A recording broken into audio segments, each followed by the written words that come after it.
Mm, Is it possible to get my video only?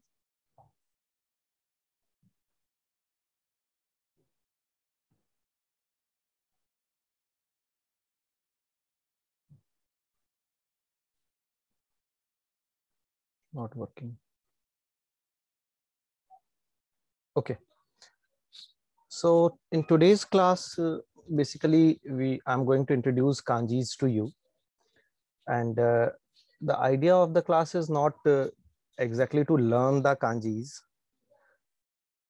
and basically just to get an idea of what kanjis are, and just have a look on some kanjis, and maybe try to understand what their meaning is. So basically more of I would like to say that we are going to play with kanjis, and at the same time, if you can learn something, mm, I will be happy to hear that. So at first, let's try to understand what are kanjis. So at first, we would uh, take a look on the early writing systems across the world. So if we see the ancient writing systems, everybody was using some kind of pictographs. See, these are the characters used by uh, Indus Valley civilization people. In the Harappa, we have found this kind of characters. And in China also, for example, this is a symbol of cow, this is a symbol of mountain, etc. And in West also, and also in the Egypt, some pictures were in use. So we call these kind of characters pictographs. Now, we need to understand what pictograph are. So pictograph is nothing but if there is something, let's say there is a mountain and you want to write the mountain, then you just make a picture of that thing. So basically, to express some idea or something, you are using the picture of the same thing. So that is a pictograph. It's very simple. Now, how come these pictographs have evolved? Let's have a look, and how the kanjis have been developed. So let's see what is a kanji. See, at present, the kanjis that we use, they are nothing but a simplified pictograph over the time. For example, like initially, maybe somebody draw mountain like this, but see, this is a very complicated drawing. So maybe it will take some time and effort to draw it. Then they keep it simplifying over the time. So it becomes something like this, then like this. And at present time, we write mountain like this. So basically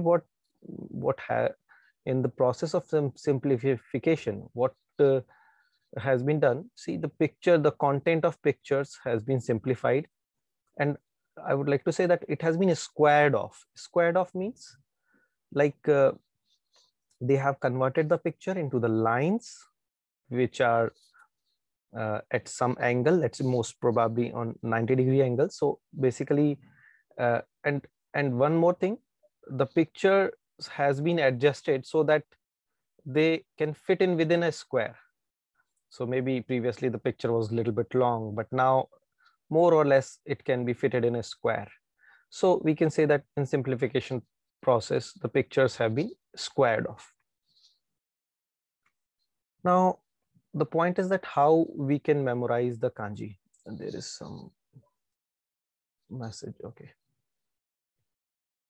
The point is how we can memorize the kanji. So if you see internet or books, see there are thousands of approaches. Everybody suggests something different.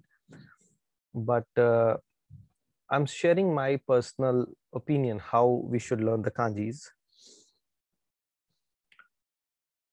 So here I'm telling 4 things to you. If you follow them religiously, you will be the master of kanji very soon. Okay. Now, the first pillar is reading the kanjis in real life. What that mean? See, I would like to show you. See, like this is the situation of most of the Indian people living in Japan. Like they are blindfolded for kanjis. Where see, we are living in an environment where we are immersed in kanjis. Wherever you look, you will find kanjis. But basically, what people do, they just try to find out some English characters or some hiragana, which simply they can read. If there is a kanji, they will not look at it at all. They will not try to read it. So the first thing is that we have to change this attitude, because see, book में आप कितना भी पढ़ लो, ठीक है, लेकिन उसमें मजा नहीं आएगा आपको, पहली बात है, और आपको याद भी नहीं रहेगा. लेकिन अगर आप रियल लाइफ में, और सी बुक में अगर आप पढ़ रहे हो तो आपको कितनी बार रिवीजन करना पड़ेगा, है ना.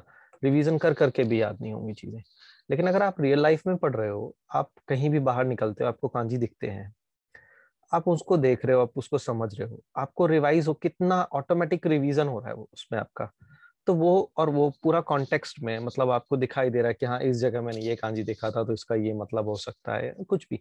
तो इस चीज को कोई भी रिप्लेस नहीं कर सकता कि हमको रियल लाइफ सिचुएशंस में ही स्टडी करनी चाहिए, बुकिश स्टडी नहीं करनी चाहिए. ठीक है. तो इसके मैं आपको कुछ एग्जांपल देता हूँ. जैसे आप रोड पे वॉक करने के लिए निकले हैं, तो जैसे एक शॉप है, शॉप के ऊपर कुछ लिखा हुआ है kanji, you should try to read कि क्या लिखा हुआ है ना. देन आप प्रोडक्ट्स लेते हैं, मिल्क लेते हैं, बियर लेते हैं, वाटर लेते हैं, उसके ऊपर क्या लिखा हुआ है, या ये एक बियर का एड है, उस पर क्या लिखा हुआ है, क्या बता रहे हैं उसके बारे में. या ये पोस्ट बॉक्स है, इस पोस्ट बॉक्स पे क्या लिखा है, रोड पे क्या लिखा हुआ है ना. टॉयलेट आप रोज जाते हैं मॉर्निंग में, तो टॉयलेट में जो बटन्स हैं इतने सारे, इस पे क्या लिखा हुआ है, क्या कांजी बने हुए हैं, इनका क्या मतलब है. रिमोट आपके घर में एसी का, उसमें ये जो इतने कांजी है, इनका क्या मतलब है. शॉपिंग करने आप जाते हैं, शॉपिंग शॉप्स में क्या लिखा हुआ है ना. ये सब कांजी क्या है, तो ये हमको समझना जरूरी है. ठीक है. नोटिस लगे होते हैं जगह जगह पे कि ऐसा करना है, ऐसा नहीं करना है, तो वो समझना जरूरी है. तो आपको मेरा फर्स्ट पॉइंट समझ में आ गया होगा कि जो पूरी स्टडी है, हमको जो फर्स्ट सबसे इम्पोर्टेंट पिलर है, वो है कि हमको रियल लाइफ सिचुएशंस में स्टडी करनी है. Okay. Now the second step is कि कांजी कैसे इवॉल्व हुआ, उसकी क्या स्टोरी है. ठीक है. देखिए, ह्यूमंस जो है, उस हमारी जो जनरली लोग ऐसा सोचते हैं कि कांची बहुत डिफिकल्ट है, पिक्टोग्राफ है, क्योंकि पिक्चर्स है, इतनी पिक्चर हम कैसे याद रख सकते हैं. ठीक है. लेकिन मैं आपको एक बात बताऊंगा कि हमारा जो ब्रेन है, it's actually very very strong in memorising the pictures, in memorising the matrix. आपका जो ब्रेन है वो हजारों लोगों के चेहरे याद रख सकता है, उनको डिफरेंशिएट कर सकता है with in fraction of second. ठीक है ना. आपको आज भी अगर मैं किसी मूवी की बात करूं जो आपने देखी हो आज से 10 साल 15 साल पहले, and if I talk about it, आपके दिमाग में वीडियो चल जाएगा उस चीज का. ठीक है ना. वो क्लियरली क्लियरली इमेजेस आपके सामने आ जाएंगी. तो यू हैव टू, आपका ये जो थॉट है कि भाई कांजी बहुत डिफिकल्ट है, इतने कॉम्प्लिकेटेड पिक्चर से कैसे याद रहेंगे, ये वो, मतलब ये नेगेटिव थॉट आपको छोड़ना पड़ेगा. मतलब क्योंकि आपका ब्रेन एक्चुअली कैपेबल है इनको याद रखने के लिए और समझने के लिए. ठीक है. तो लेकिन इसके पीछे जरूरी चीज क्या है कि आपको उस चीज की स्टोरी पता होनी चाहिए. थोड़ी सी स्टोरी पता होती है तो क्या ब्रेन उसको कनेक्ट कर लेता है, लिंक कर लेता है कि ओके, ऐसा ऐसा हुआ है, ऐसे इवॉल्व हुआ है. ठीक है. अच्छा, स्टोरीज के अलावा कुछ कुछ मेमोनिक टेक्निक्स भी होती हैं कि भाई किसी चीज को हमने किसी से रिलेट कर लिया, तो वो भी बहुत इंपॉर्टेंट है. और फिर वो कांची कहाँ कहाँ यूज हुआ है, किन किन वर्ड्स में, मतलब किन किन कंपाउंड्स में यूज हुआ है. कंपाउंड मतलब कि जैसे दो तीन कांची मिलकर एक वर्ड बन गया, तो वो भी, अगर वो क्या कॉन्टेक्स्ट आ गया कि भाई इस वर्ड में ये कांजी यूज हुआ था, तो अगर आपको पूरा का पूरा वर्ड ही याद है तो वो कांजी भी याद हो जाएगा. तो हमको क्या ना, इंडिविजुअल कांजी याद रखना है, ओके ठीक है, बट वर्ड्स को भी याद रखना इंपॉर्टेंट है. तो अगर ये चार चीजें आप लोग फॉलो करेंगे ना, तो मैं आपको बता रहा हूँ कि कांजी की नेक्स्ट 2-3 क्लास में आपका लेवल बहुत आगे चला जाएगा. जो मतलब लोग एक एक साल में अचीव करते हैं, you will do it with in next 3-4 classes. Okay. So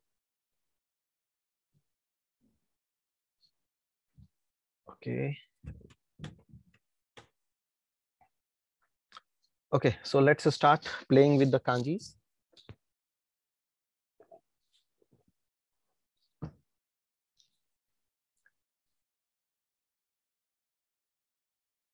Okay, so this is our first kanji. So I would like to explain to you ये जो फर्स्ट पिक्चर है लेफ्ट साइड में, इसमें मैंने एक कोई चीज को शो किया है, कोई भी चीज है, जैसे कि फॉर एग्जांपल यहाँ पर सन है, ठीक है ना, सन स्माइली सन है ये। और सेकंड पिक्चर में हमने क्या किया है कि ये सन का जो फोटो था इसको हमने थोड़ा सिंप्लीफाई किया है ना। सिंप्लीफाई करके आप देखेंगे तो ये केवल एक सर्कल बन गया है ना, येलो कलर का एक सर्कल है और बीच में एक लाइन है, ठीक है। और थर्ड पिक्चर में हमने क्या किया है कि भाई पहले तो ये सर्कल था, बट धीरे धीरे इवॉल्व होते होते जो कैरेक्टर है वो एक रेक्टेंगल के फॉर्म में ट्रांसफॉर्म हो गया, ऐसे है ना। ये सर्कल ना रह के रेक्टेंगल बन गया और बीच में लाइन अभी भी इंटैक्ट है। तो ये जो ब्लैक कलर में जो दिखाई दे रहा है ना फॉन्ट, ये अभी का कांजी है, ठीक है। और ये रेड कलर में मैंने क्या किया है ना कि इसको सुपर इम्पोज किया है इसके ऊपर, ताकि आप इसमें सिमिलरिटी देख सकें कि अच्छा ओके, पहले ऐसे गोल गोल था और अभी ये रेक्टेंगुलर ऐसे बन गया है। तो आपको मतलब स्कीम समझ में आ गई ना कि हर स्लाइड में यही स्कीम रहने वाली है, इसलिए मैंने आपको स्कीम एक्सप्लेन की। सबसे पहले पिक्चर में एक आइडिया, एक कॉन्सेप्ट है। थर्ड पिक्चर में एक्चुअल कांजी है। अच्छा, कांजी के साथ साथ मैंने थोड़ा सा उसमें ग्राफिकल भी डाल दिया, जैसे फॉर एग्जांपल ये सन का कांजी है ना। तो आप देख सकते हैं कि इसमें बैकग्राउंड में कुछ लाइटिंग वगैरह, सनलाइट वगैरह दिख रही है। This is for your understanding only, है ना। एक्चुअल कांजी ये जो ब्लैक वाला जो लिखा हुआ है वही है, ठीक है। तो नाउ अभी आप समझ गए कि ये जो कांजी है ये सन का कांजी है। अब देखिए, कांजी में दो चीजें होती हैं, ठीक है। एक होता है कांजी का मतलब, और दूसरा होता है कि कांजी को हमको क्या पढ़ना है या क्या बोलना है, ठीक है। तो देखिए, अगर कहीं पर ये कांजी आप ऐसे लिखा हुआ देखते हैं तो उसका जो मतलब है वो तो या तो सन होगा, है ना, या फिर उसका मतलब डे होगा, ठीक है। और अब उसकी रीडिंग क्या होगी, तो देखिए, एक एक कांजी की कई सारी रीडिंग्स हो सकती हैं, 3 4 5 6 भी रीडिंग हो सकती हैं। आज की क्लास में हम लोग बहुत ज्यादा रीडिंग्स पे फोकस नहीं करेंगे। हमारा मेन कॉन्सेप्ट है आज का कि हम आइडियाज को समझें, ठीक है। फिर भी मैं यहाँ पर लिख रहा हूँ साथ साथ में, सारी रीडिंग्स नहीं लिख रहा हूँ, कुछ इंपॉर्टेंट रीडिंग्स दे रहा हूँ। जैसे कि फॉर एग्जाम्पल, सन को हम निची भी बोलते हैं, इस कांजी को हम निची भी बोलते हैं, जित्सु भी बोलते हैं और ही भी बोलते हैं, ठीक है। आपको आज अगर देखो, एक दिन में नहीं सारी रीडिंग्स याद हो जाती हैं, डोंट वरी, जस्ट फोकस कि आपको ये आइडिया समझ में आ जाए कि ये कांजी सन का है, ठीक है। Okay, I am moving to the next slide now. Now see, this is a tree. आप ट्री में देख सकते हैं कि एक स्टेम है, ये ब्रांचेस हैं, और ये जो है ये ट्री है आपका पूरा ग्रीन पार्ट। तो इसमें इन्होंने क्या किया है कि स्टेम और ब्रांच को इनसे शो किया, ये स्टेम है, ये ब्रांचेस हैं, और ये जो 2 लाइंस हैं ये आपके ट्री का फॉल शो कर रही है ना, मतलब लीव्स का जो एरिया है उसको शो कर रही है। So finally this becomes your Kanchi for tree. Now actual kanji is only this black part, ये ग्रीन जो पार्ट है ये मैंने आपको मेमोराइजेशन के लिए यहाँ पर ऐड किया हुआ है, ओके। तो ये कांजी का मतलब ट्री भी हो सकता है और वुड भी हो सकता है, और इसको हम क्या पढ़ते हैं, की या फिर मोकू भी पढ़ सकते हैं, इसको की या मोकू। नाउ सी, अभी अभी आपने देखा था कि भाई ट्री है ना, और ट्री का कांजी आपने समझा। नाउ अभी इस ट्री में हमको क्या दिखाई दे रहा है, इसकी रूट्स दिखाई दे रही है यहाँ पे, ठीक है। तो भाई अगर हमको ये शो करना है कि किसी चीज की रूट्स क्या होती है, रूट्स क्या है, ट्री का बेस है ना, ट्री का ओरिजिन है, वो यहीं से ट्री निकला है, और ट्री जो रूट्स हैं वो उसको सपोर्ट भी कर रही हैं, तो हम कह सकते हैं उसका बेस है एक तरह से। तो अब हमको बेस शो कराना था, तो इन्होंने कैसे शो करा दिया कि भाई ये देखिए, ओरिजिनली ट्री का कांजी था और यहाँ नीचे रूट्स होती हैं, तो इन्होंने एक लाइन यहाँ पर ऐसे ड्रॉ कर दी, ये वाली लाइन, है ना। तो इसका मतलब क्या हो गया, इसका मतलब हो गया बेस या फिर ओरिजिन।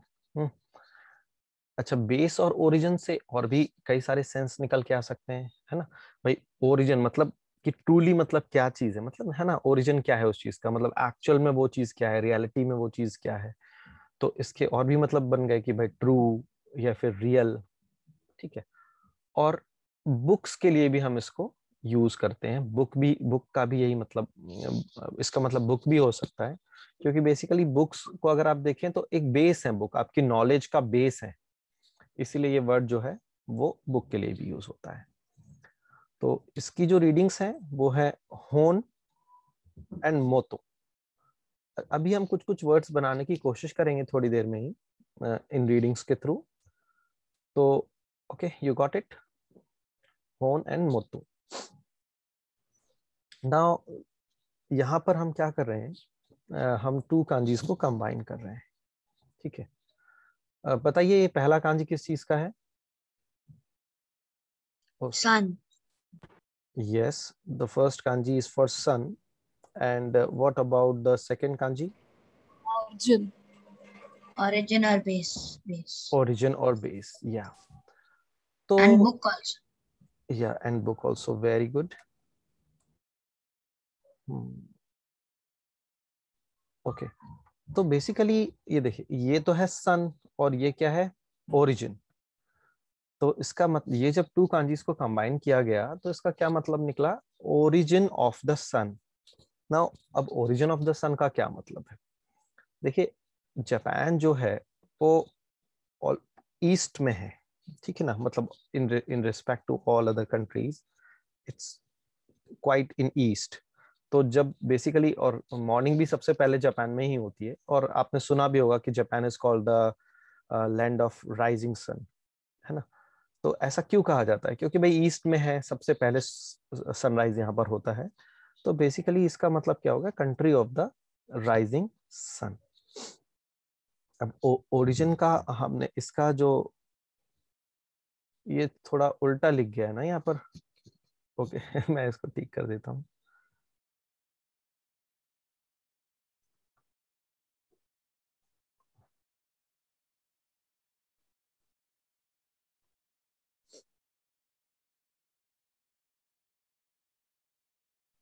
ओके, तो ये क्या बन गया बताइए, सन को की एक रीडिंग होती है नी, और ओरिजिन की रीडिंग क्या होती थी, होन।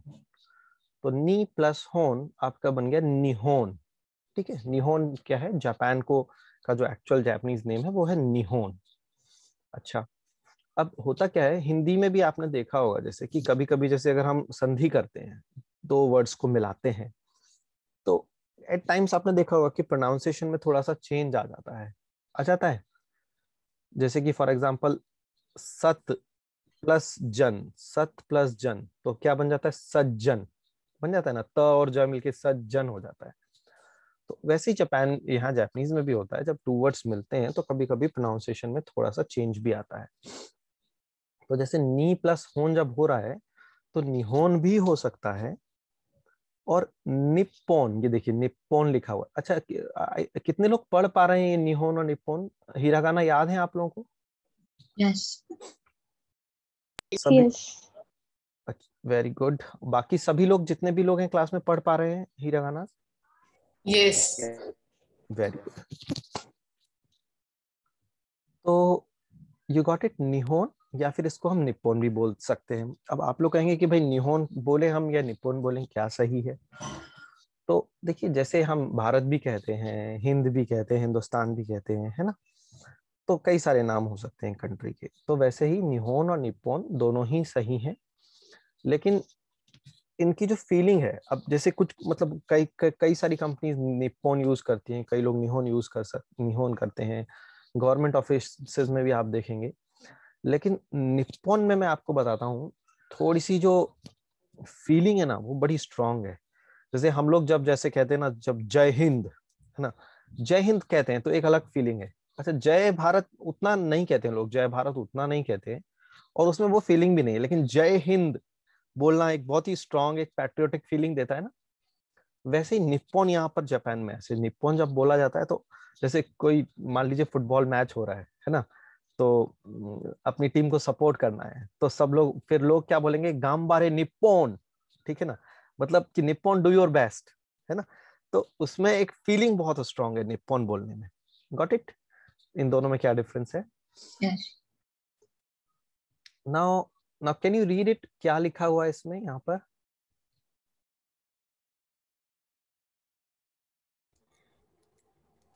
ओहायो। या ओहायो। ओहायो के नीचे, ओहायो के नीचे सन। Nippon. निहोन, यस, ओहायो निहोन और Nippon, whatever, both are correct. ओहायो निहोन, जैसे हमारे यहाँ ये, जैसे एनएचके क्या है, यहाँ का टीवी चैनल है ना, और जैसे हमारे यहाँ भी जो मॉर्निंग प्रोग्राम्स आते हैं न्यूज चैनल में, तो कैसे आता है ना, good morning India, something like that news, है ना। तो वैसे ही यहाँ पर भी एनएचके का ये प्रोग्राम है, उसका नाम है ओहायो निहोन, है ना। आइडिया इज कि आप पढ़ सकें कि ये निहोन लिखा हुआ है ना, ओहायो निहोन। अभी लास्ट इसमें ही देखा ना हमने, ये नी एंड होन। देखिए ये तो मैंने यहाँ पे पिक्चर्स के साथ बनाए हुए हैं पूरे, ताकि आपको याद रखने में आसानी हो, पर जब आप रियल लाइफ में पढ़ेंगे तब आपको ऐसे ही मिलेगा कांजी, ये नी होन, है ना। नेक्स्ट, क्या लग रहा है ये किस चीज का कांजी हो सकता है? और any other idea?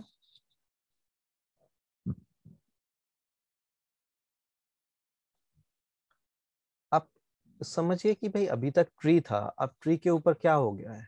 fruit. Fruits लगे हुए हैं, ठीक है ना।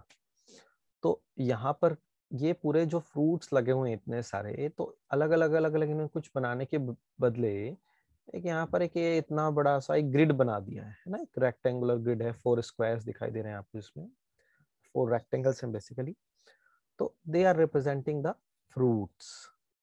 तो ये जो कांजी है, ये देखिए आपको इस कांजी में आपको दिख रहा होगा ना, ये नीचे वाला पार्ट, ये पूरा पार्ट, ये ट्री है ना आपका, पहले वाला जो ट्री है, इसमें कोई चेंज Yes. नहीं हुआ है, बस ऊपर ये जोड़ दिया है।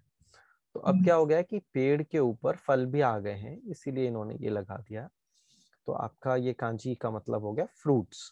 अच्छा, फ्रूट जैसे हम कहते हैं ना भाई, फ्रूट, फ्रूट का मतलब रिजल्ट भी होता है ना भाई, आपने जो काम किया आपको उसके फ्रूट्स उस तरह से मिलेंगे, मतलब क्या रिजल्ट मिलेंगे ना।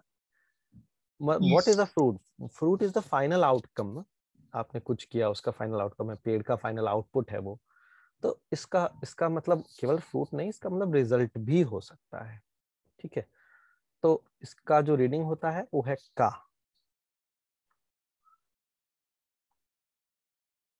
अच्छा, अब इस स्लाइड में क्या हुआ बताइए?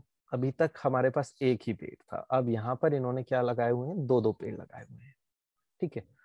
तो दो, ये जो 2 ट्रीज हैं ये क्या इंडिकेट कर रहे हैं, मतलब ये सिर्फ ये नहीं कह रहे कि 2 ही पेड़ हैं, इसका मतलब यह है कि बहुत सारे ट्री हैं, है ना भाई। एक ट्री था, अब 2 कर दिए, मतलब बहुत सारे ट्री हो गए हैं। तो Plural. बहुत सारे ट्री हो गए हैं, इसका मतलब क्या है फॉरेस्ट। कि एक फॉरेस्ट है, ठीक है। अच्छा, लेकिन अब ये कौन सा फॉरेस्ट है ये मैं बताता हूँ। कि देखो 2 तरीके के फॉरेस्ट हो सकते हैं, एक तो होता है नेचुरल फॉरेस्ट, डीप फॉरेस्ट, ठीक है।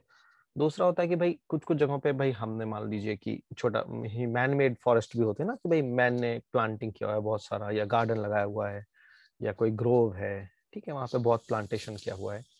तो बेसिकली 2 ट्रीज जो हैं ये एक स्मॉल फॉरेस्ट को शो करते हैं, ठीक है, बंच ऑफ ट्रीज को। और generally this is use for man made forest, ठीक है। इसको हम क्या बोलते हैं जापानीज में, हायाशी, हायाशी, okay. Now you got this point. Now the next one is 3 trees. अभी यहाँ पर 3 trees हो गए इस कांजी के अंदर। क्या लगता है 3 trees का क्या मतलब होना चाहिए? Not a man-made forest. Yes, Natural. this is the natural forest. ये क्योंकि this is, there are so many, like now 2 का मतलब था कि many trees, but 3 का मतलब है so many trees, ठीक है। क्योंकि देखिए पिक्चर में बहुत सारे तो नहीं बना देंगे ना, वो 1000 तो नहीं बना देंगे, तो 2 और 3 के शो के थ्रू वो आइडिया शो कर रहे हैं कि भाई 3 मतलब so many trees। तो ये आपका फॉरेस्ट हो गया, नेचुरल फॉरेस्ट हो गया। इसको हम जापानीज में क्या कहते हैं, मोरी, मोरी। Now this is your next kanji. What you see here, that a person is walking and इसको जो है सिंप्लीफाई करके इन्होंने 2 लाइंस में कन्वर्ट कर दिया ना, ताकि इजी टू ड्रॉ रहे। एक लाइन ये ऊपर से यहाँ तक आ रही है इस लेग में, दूसरी इधर जा रही है ना। तो आपका ये जो कांजी हो गया, ये किस चीज का कांजी हो गया बताइए? पर्सन का। It shows a person. Now इसको हम क्या पढ़ते हैं जापानीज में? हितो या फिर जिन। ठीक है, हितो या जिन। नाउ ये कांजी में वो भी लग सकते हैं ना, क्या था ना, मूरा, मारू, इसमें लग सकता है ना ये वाले कांजी में? नहीं, कांजी के ऊपर कोई ऑपरेशंस नहीं होते। जो तेन और मारू जो लगते थे वो हीरागाना के ऊपर लगते हैं। कांजी के ऊपर कोई इस तरह से आप तेन या मारू नहीं लगाते। जो भी एक्चुअल कांजी है वो वही रहेगा। ठीक है ना। लास्ट क्लास में हमने जो पढ़ा था, अब जैसे यहाँ देख रहे हैं जिन लिखा हुआ है। जिन, जिन कैसे बना? शी था, शी के ऊपर तेन लगा है तो जी हो गया, जिन हो गया, है ना। कांजी के ऊपर कुछ भी नहीं लगेगा। ठीक है, तो ये हो गया आपका पर्सन का kanji. Now can you tell me कि ये जो 3 कांजी हैं, ये 3 कांजी एक साथ लिखे हुए हैं, इसका क्या मतलब हो सकता है? क्या पढ़ेंगे इसको हम? Japanese born, निहोंजिन। निहोंजिन पढ़ेंगे। बॉर्न नहीं है यहाँ पर। बॉर्न का सेंस अभी तक नहीं आया है। देखिए, अभी थोड़ी देर पहले हमने पढ़ा था कि ये जो 2 कांजी हैं, ये दोनों आपस में मिलके क्या कहलाते हैं? निहोन, है ना। और जिन, ठीक है। तो निहोन जिन मतलब कि जापानीज पर्सन। देखिए, आपने अभी जो कहा जापानीज बॉर्न, ठीक है, वो सही है। मतलब अल्टीमेटली निहोन जिन मतलब जापानीज बॉर्न ही हो गया। बट मतलब जापान में और भी कोई बॉर्न हो सकता है, बट वो जरूरी नहीं कि जापानीज हो। यहाँ पर सेंस जो है, सिर्फ अगर मतलब हम कांजी के मतलब से जाएं तो जापान का पर्सन, है ना, निहोंजिन आ रहा है। ठीक है। अच्छा, ऐसे देख, जैसे कि देखिए आपने निहोन के आगे जिन लगा दिया तो क्या बन गया? जापानीज, है ना। आप निहोन की जगह आप अमेरिका कर दीजिए तो क्या हो जाएगा? अमेरिका जिन। ठीक है, अमेरिका जिन का क्या मतलब हो जाएगा? American person. ठीक है। ऐसे ही आप यहाँ पर किसी भी कंट्री का नाम आप स्विच करके उस कंट्री का पर्सन बन जाएगा। ठीक है। तो अब जैसे आप कहेंगे कि भाई इंडिया जिन हो जाएगा क्या? तो मैं आपको बताता हूँ, इसमें क्या ना, इंडिया का जो नाम है वो जापान में इंडिया नहीं बोलते हैं, जापान में उसको इंदो बोलते हैं, इंदो। तो वर्ड क्या हो जाएगा? इंदो जिन। ठीक है। ऐसे ही हम सीखना पड़ेगा कि अलग अलग कंट्रीज को जापान में क्या बोलते हैं, फिर हम उसके साथ इसको एडजस्ट कर सकते हैं। Aminit Sensei, I have one question. Okay, Aminit-san, या please tell me. I have one question. Now we call Japan as a Nihon or Nippon. So when we say Nihonjin, why they never say Nipponjin? सी इसमें क्या है, देखिए कि किसी भी चीज इसमें, देखिए निहोन और निप्पॉन के बीच में कोई एक लॉजिकल डिमार्केशन नहीं है कि देखिए इस जगह पे निहोन यूज होगा, इस जगह पे निप्पॉन यूज होगा। ऐसा कुछ बहुत क्लियर रूल्स नहीं है। ठीक है। तो अगर मतलब अगर आप इसको निप्पॉन जिन भी बोलो ना तो टेक्निकली गलत नहीं है, टेक्निकली गलत नहीं है। बट क्या हुआ है ना कि कन्वेंशनल हो गया है कि भाई इस सिचुएशन में निहोन बोलते हैं ये लोग, इस सिचुएशन में निप्पॉन बोलते हैं। ठीक है। तो अब वो एक पैटर्न बन गया है। तो अब हमको क्या है ना कि अब इसमें मैं कोई एक्सप्लेनेशन नहीं है। जहां पर वो लोग जैसा यूज कर रहे हैं हमको वैसा सीखना पड़ेगा, वैसा फॉलो करना पड़ेगा। मतलब टेक्निकली अगर आप निप्पॉन जिन बोलेंगे तो गलत नहीं है, सही है ये। ठीक है। So normally when we say like this, Nihon means the root, right? So maybe where the root, this Nihon or this tree is a root, right? Base. Yeah. Okay, so निहोन देखिए ये जो है रूट शो कर रहा है origin, and ये show कर रहा है sun. So origin of the sun, origin of the sun क्यों कहते हैं वो भी मैंने आपको एक्सप्लेन किया, क्योंकि सबसे ईस्ट में है जापान, सबसे पहले सूरज इधर से ही आता है ना। So origin of the person is a Nihonjin, right? So origin of the person नहीं है यहाँ पर, ओरिजिन ऑफ द पर्सन नहीं है। इसमें आप ये देखिए, ये दो कांजी ऑलरेडी मिल गए हैं आपस में, तो इन्होंने बनाया निहोन। ठीक है, देखिए यहाँ पर आप देख रहे होंगे कि मैंने अलग से नहीं लिखा इसको, नी नहीं लिखा, होन नहीं लिखा इसको, इस मैंने इन दोनों को मिला के लिखा है निहोन। ठीक है, मतलब ये दो आपस में मिलके निहोन बन गए और साथ में इसके जिन लग गया। ठीक है, तो जापानीज पर्सन बन गया। ठीक है, थैंक यू। मतलब आप देखेंगे तो ये मतलब ऐसा, अगर मैं नी को यहाँ से हटा दूं और ये होन जिन, तो इसका कोई मतलब नहीं निकल रहा फिलहाल, है ना। मतलब निकलेगा अभी आगे कैसे निकलेगा, बट होन जिन ऐसा कोई वर्ड होता नहीं है, होन और जिन। ठीक है, ऐसा कुछ होता नहीं है। Thank you. ओके, अब देखिए, ये सन को इग्नोर कर दीजिए, थोड़ा सा गलती से आ गया। Now what you see here कि एक ट्री है हमारे पास में और एक पर्सन जो है ट्री के पास जा रहा है ना। बेसिकली ट्री के पास खड़ा हुआ है, पास कह लीजिए या फिर उसके नीचे ही खड़ा है। तो होता क्या है, देखिए मतलब आज का टाइम तो बहुत बदल गया है। मतलब पुराने टाइम में जब लोग खेतों में काम कर रहे होते थे, थक जाते थे, उनको रेस्ट करना होता था, तो वो क्या करते थे, कोई भी पास में ट्री है उसके पास जाकर के उसके नीचे बैठ के आराम करते थे, है ना। तो क्योंकि कांजीज बहुत पुराने समय से है, तो हमको पुराने समय से सोचना पड़ेगा ना, आज के टाइम से नहीं सोच सकते कि भाई कैफे में बैठ के मोबाइल चला रहे हैं। ठीक है, तो पेड़ के नीचे एक आदमी बैठा हुआ है या पेड़ के पास बैठा हुआ है, इसका मतलब क्या है कि वो रेस्ट कर रहा है। ठीक है, तो अब देखिए आपका ये जो कांजी है ये तो पर्सन का कांजी था। अब होता क्या है कभी कभी कि जो कांजी हैं वो थोड़ी से ट्रांसफॉर्म हो जाते हैं कुछ कुछ। जैसे कि फॉर एग्जांपल देखिए, ये पर्सन अभी यहाँ पर हमने ऐसे दिखाया था, वॉक करता हुआ दिखाया था, ठीक है ना। तो ये पर्सन का जो कांजी है ये ऐसे भी चेंज हो जाता है कि देखिए एक पर्सन सीधा ऐसे खड़ा हुआ है और ये ऐसे झुका हुआ है, बो कर रहा है ना, जैसे जापानीज पर्सन करते हैं ना, ग्रीटिंग जैसे करते हैं। तो पर्सन को हम गो ऐसे भी लिख सकते हैं। क्या बबी? केक के बाद मैं नहीं गई ना कहीं। Please please keep okay, on thank you. Mute.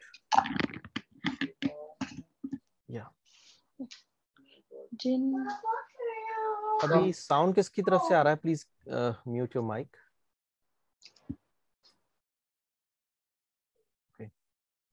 तो आपको यहाँ पर क्या दिखाई दे रहा है, पर्सन है और ट्री है। तो पर्सन और ट्री को आपको देखते ही समझ जाना चाहिए कि ये बंदा इसके नीचे रेस्ट करने के लिए आ रहा है। तो इस कांजी का मतलब हो जाता है रेस्ट, या फिर हॉलीडे के लिए भी हम इसको यूज करते हैं। इसकी रीडिंग्स क्या क्या है, क्यू एंड यासुमु। ठीक है, क्यू एंड यासुमु।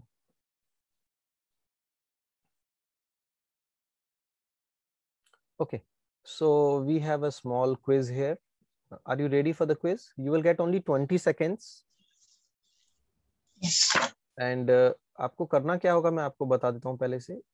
ऑप्शन होंगे 4 ABCD और उसके उसका मीनिंग लिखा हुआ होगा 1 2 3 4। तो आपको कनेक्ट करना है ABCD को 1 2 3 4 से कनेक्ट करना है।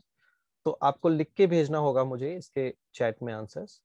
तो आपको केवल जो ऑर्डर है 1 2 3 4 का, जैसे मान लीजिए आंसर है 1 2 3 4, तो 1 2 3 4 लिख के भेज देना है। Okay okay, your time starts now.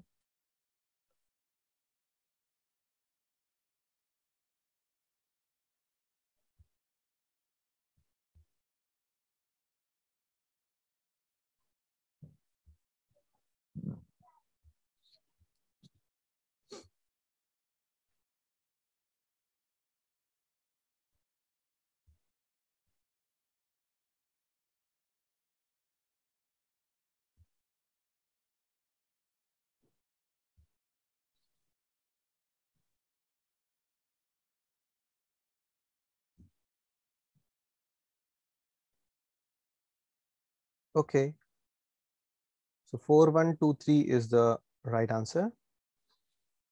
अभी 20 सेकंड कम था क्या थोड़ा? 20 सेकंड का बस टाइम ठीक है या फिर कम है? ठीक है। ठीक है, okay, let's move ahead. Okay,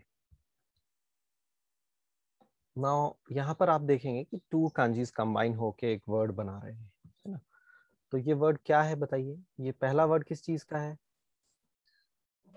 rest. Rest का वर्ड Rest. है ना। और And दूसरा this वर्ड is क्या है? sun. सन या फिर डे, है ना। डे, सन जो है वो डे को भी रिप्रेजेंट करता है। तो रेस्ट डे, रेस्ट डे का मतलब है हॉलीडे या फिर day Holiday. Of, day of, है ना। तो इसको जो रेस्ट है, रेस्ट को हम, मैंने बताया था टू रीडिंग्स बताई थी, क्यू एंड यासुनी, है ना। तो यहाँ पर इसकी क्या रीडिंग आ रही है? क्यू, और जो डे है उसकी रीडिंग आ रही है जित्सु, क्यू जित्सु। क्यू जित्सु का क्या मतलब हो जाता है? Day of, holiday.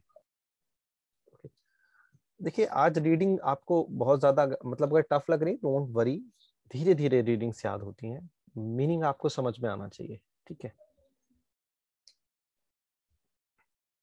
ओके,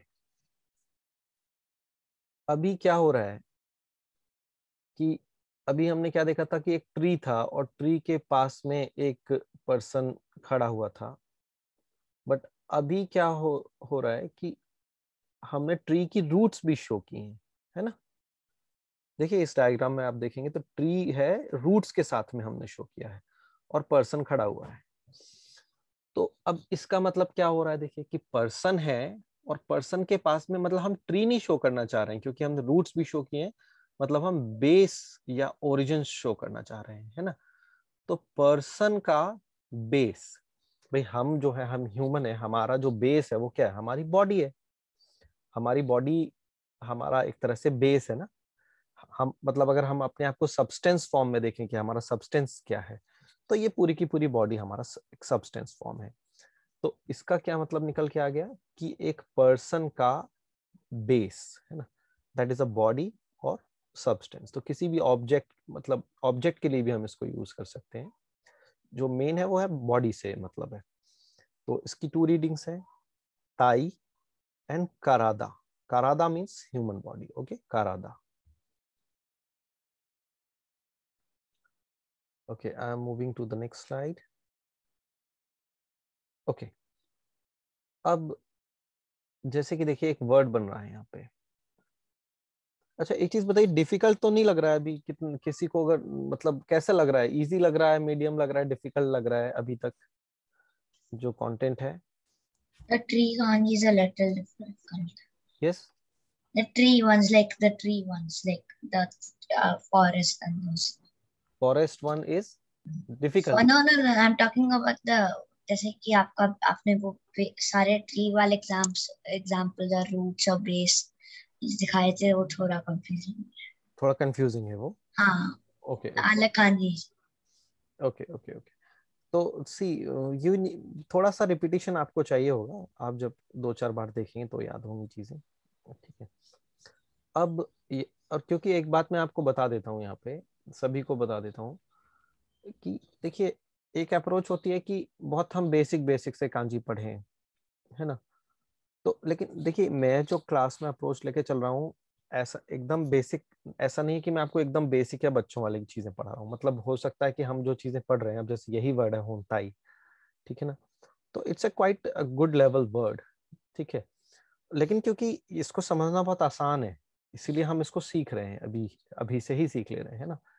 तो जो मैं आपसे बोल रहा हूँ ना कि आप 3-4 क्लासेस में बहुत अच्छा लेवल अचीव कर सकते हैं, उसका रीजन यही है क्योंकि ये मैं स्पून या मतलब बच्चों वाली चीजें नहीं पढ़ा रहा हूँ यहाँ पे।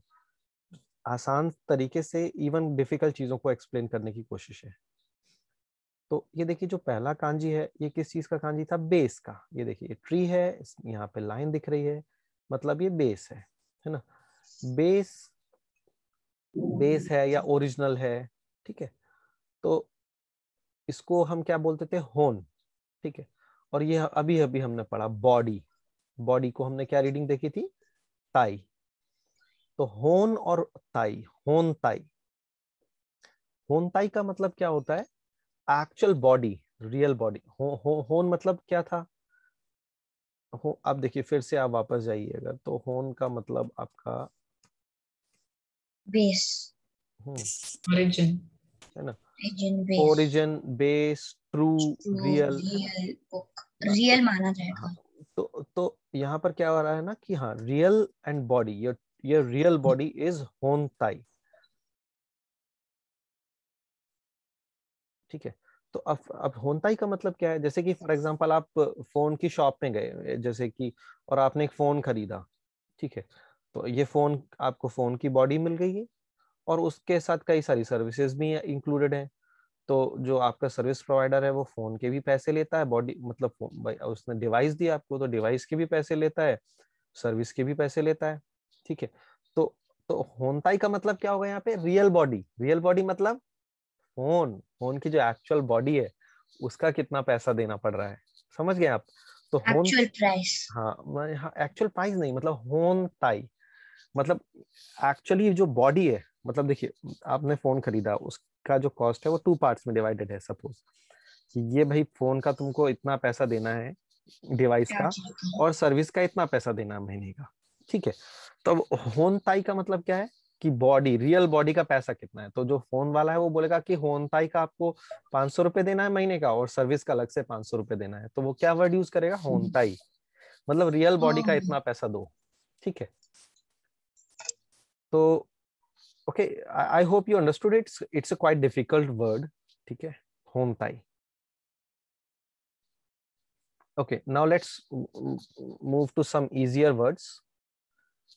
ये देखिए, यहाँ पर आपको क्या दिख रहा है? फिर से एक ट्री है, लेकिन ट्री के पीछे से हमको क्या दिखाई दे रहा है? सन। सन, है ना? which means sun rising. हाँ, और ऐसा कब होता है? मतलब आप देखिए, इस जो सन है वो बहुत ऊपर नहीं है, वो बिल्कुल हमको ट्री के पीछे से दिखाई दे रहा है। ऐसा तब होता है जब सनराइज हो रहा हो, है ना? तो सनराइज यहाँ पर शो किया गया है कि बिल्कुल सूरज अभी अभी निकलना शुरू हुआ है। और इसका मतलब क्या हुआ? सूरज कहाँ से निकलता है? किस डायरेक्शन से निकलता है? ईस्ट से। ईस्ट से। तो इसका मतलब देखो, आप देख रहे हो इधर और आपको पेड़ के पीछे से सूरज दिखाई दे रहा है, इसका मतलब आप ईस्ट की तरफ देख रहे हो, है ना? तो ये जो कांजी है ये बन गया ईस्ट का कांजी, है ना? आप देख रहे हैं, इसको ध्यान से देखिए, ये पूरा ट्री दिखाई दे रहा है यहाँ पे, और ये ट्री के इधर बीच में, इधर स्टेम के पीछे आपको यहाँ पे सन दिखाई देने लगा। तो ईस्ट की जो है 2 रीडिंग्स होती हैं, हिगाशी एंड तो।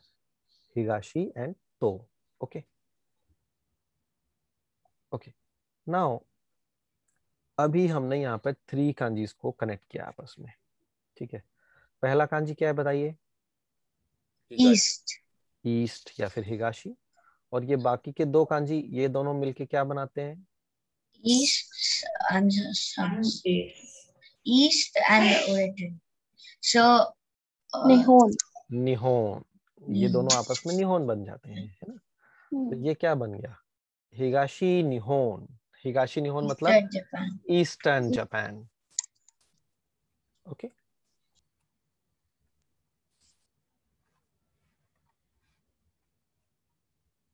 okay, again there is a quiz time, so please be ready. Okay, I'm starting it now.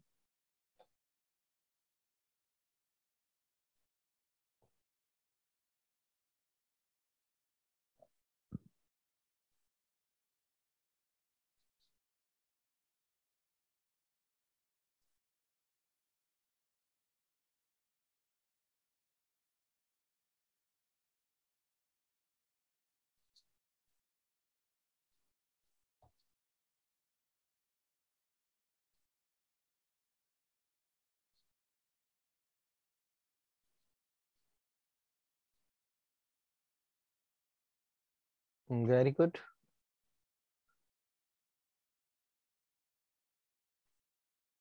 So the answer is 3412. All of you are right. Okay. अभी जापान में जितने भी लोग घूमे हैं उन्होंने इस तरीके की लैंटर्न्स हर जगह देखी होंगी, खासतौर से टोक्यो में काफी देखी होंगी। और specially like if you go to the imperial palace area, वहां पर आपको काफी दिखाई देंगी, जो किंग का पैलेस है वहां पर। तो ये क्या है? ये बेसिकली लैंटर्न्स हैं, और ये स्टोन की बनी हुई है। ठीक है ना? इसमें लाइट जल सकती है अंदर, मतलब कुछ I don't know like the mechanism, but may be कुछ दिया वगैरह रख करके इसमें लाइट जल सकती है, ठीक है ना। तो ये देखिए, अब ये वही लैंटर्न है, स्टोन लैंटर्न है जो यहाँ थी, इसका सिंप्लीफाइड वर्जन यहाँ पे बनाया हुआ है। और इसका जो डिजाइन है इसको इन्होंने यहाँ पे सिंप्लीफाई किया है। ऊपर ये जो कैप लगा हुआ है इसके, उसको इन्होंने सिंपल 1 लाइन से शो कर दिया है ना। ये जो डिजाइन था इसको एक यहाँ कर दिया है। बीच में ये जो ओपन विंडोज है, यहाँ जहाँ जगह होती है रखने की कुछ दिया वगैरह, उसको इन्होंने एक ऐसे बॉक्स से शो कर दिया है। और क्योंकि ये ऐसे एंगल से हम देख रहे हैं कि हमको 3 ही लेग्स दिख रही है ना इसकी एक बार में, तो यहाँ पर इन्होंने 1, 2 और 3 ये 3 लेग्स बना दिए हैं, ठीक है। Now what is this kanji, ठीक है। अच्छा, यहाँ पर आप देख रहे हैं फायर भी जल रही है मैं ठीक है। तो बेसिकली ये किस चीज का कांजी है? लैंटर्न्स का कांजी है, ठीक है। बट लैंटर्न का क्या मतलब है, ठीक है। तो मैं आपको बताता हूँ कि क्या था कि पहले जो है ये ऐसी लैंटर्न्स हर जगह नहीं होती थी स्टोन की। ये जो किंग का पैलेस है उसके आसपास ही इस तरीके की लैंटर्न्स काफी ज्यादा थी।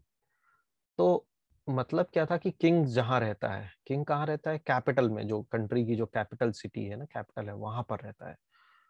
तो तो इस लैंटर्न के कांजी का क्या मतलब है भाई? ये लैंटर्न्स कहाँ पर है? कैपिटल में होती हैं, है ना। तो इसीलिए इस कांजी का मतलब क्या निकल के आया कि ये एक सिंबल बन गया कैपिटल का, ठीक है। तो इसका मतलब है कैपिटल सिटी, कैपिटल कौन सी है, ठीक है। इसकी जो रीडिंग है वो क्या है? क्यो, क्यो, ठीक है। यो साउंड को प्रोलॉन्ग करना है, क्यो। Now see, I'm making a word for you once again. ये क्या था? पहला कांजी क्या था? East, east. ईस्ट। और ये दूसरा कांजी क्या है? कैपिटल। कैपिटल, ठीक है। मतलब क्या हुआ, इन दोनों, ये दोनों जब मिल गए अगर, तो क्या मतलब हो गया? Capital is in the east. Yes, eastern, capital, eastern capital, capital. Eastern capital का मतलब क्या है? टोक्यो। टोक्यो कैसे? देखो, ईस्ट की एक रीडिंग मैंने आपको 2 रीडिंग बताई थी, हिगाशी एंड तो, है ना। तो यहाँ पर लिया है इन्होंने तो, और कैपिटल की रीडिंग होती है क्यो, तो क्यो। देखना अब, तो क्यो में आप देखना दोनों ही साउंड लॉन्ग है, तो क्यो, है ना।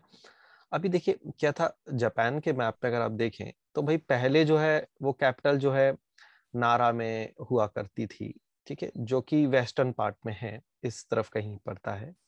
फिर बाद में इधर कैपिटल शिफ्ट हो गई इधर टोक्यो में, है ना। मतलब वैसे तो शिफ्ट बहुत सारा इधर उधर हुआ है कई बार, बट अगर आप देखें तो ये जो कैपिटल है ये ईस्ट में है ना। तो ये एक नई कैपिटल है और ईस्ट में है, इसीलिए इसको क्या कहा गया, क्या नाम दिया गया? Tokyo, the capital which is in the east.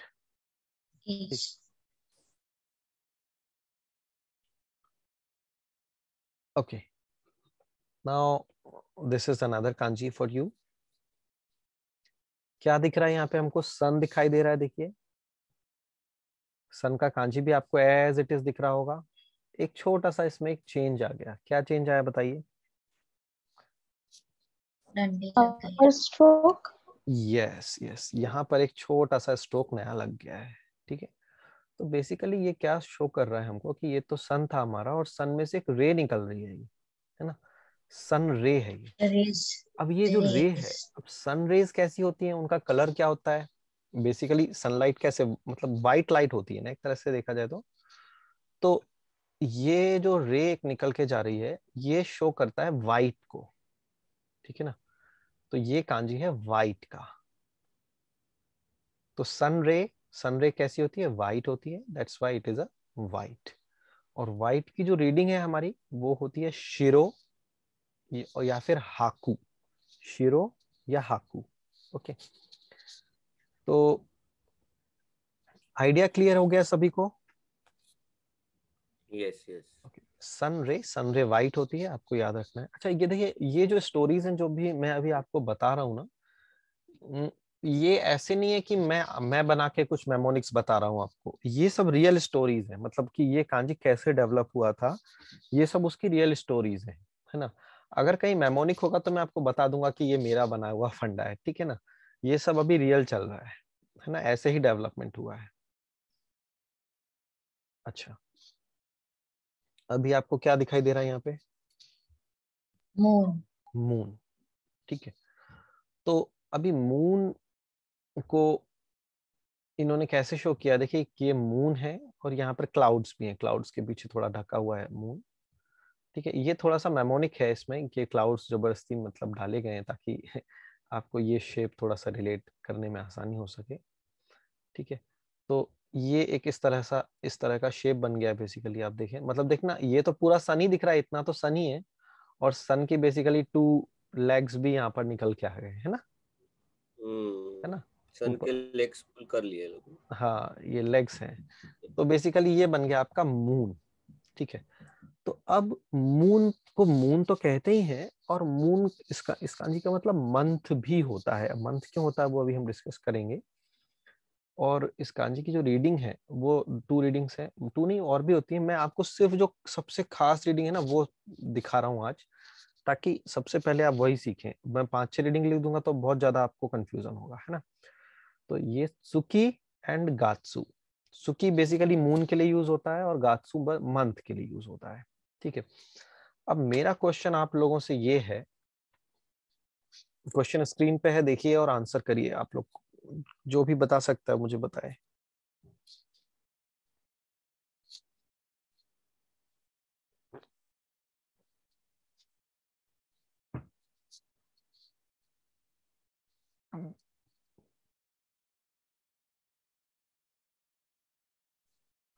Any explanation?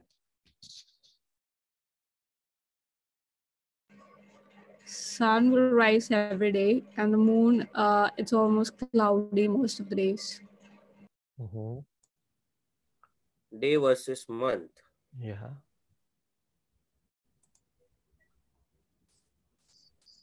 Sun represents day and moon represent a month.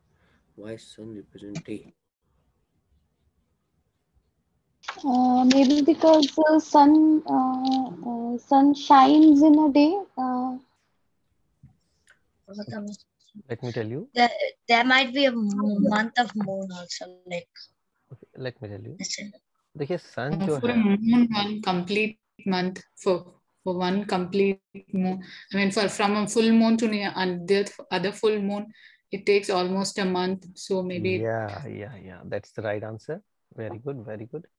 तो बेसिकली सन का जो साइकिल है वो 1 डे का है, ठीक है ना। एक दिन में जो है अर्थ जो है सन का चक्कर पूरा लगा लेती है, और हर दिन सन वापस आ जाता है ना, एज इट इज सेम, एक दिन की साइकिल है उसकी। That's why sun represents a day. जबकि मून की जो साइकिल है वो ऑलमोस्ट 27 डेज की होती है। और इंडियन सिस्टम में अगर आप देखेंगे तो जो मंथ्स वगैरह हैं वो एग्जैक्टली मून की साइकिल से ही रिलेटेड है, बट इंग्लिश सिस्टम में थोड़ा सा डिफरेंस है, 27 या 30-31 दिन हो जाता है। बट मून की एक साइकिल लगभग 1 महीने में कंप्लीट होती है। दैट्स व्हाई जो है मून का कांजी मंथ को भी रिप्रेजेंट करता है। ओके,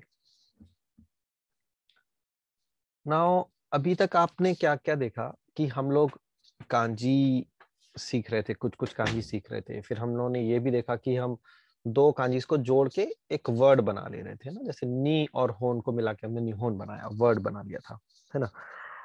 अब हम क्या करेंगे कि हम 2 कांजीज को मर्ज करके एक नया कांजी बनाएंगे, ठीक है। अभी तक हमने ऐसा नहीं किया पिछली स्लाइड्स में, बट अब हम 2 कांजी को मर्ज करके एक नया कांजी बनाने की कोशिश करेंगे। अब ये कैसे होता है वो हम देखते हैं। देखिए ये 2 कांजीज यहाँ पर दिख रहे हैं आपको, ये किस चीज का कांजी है? सन का।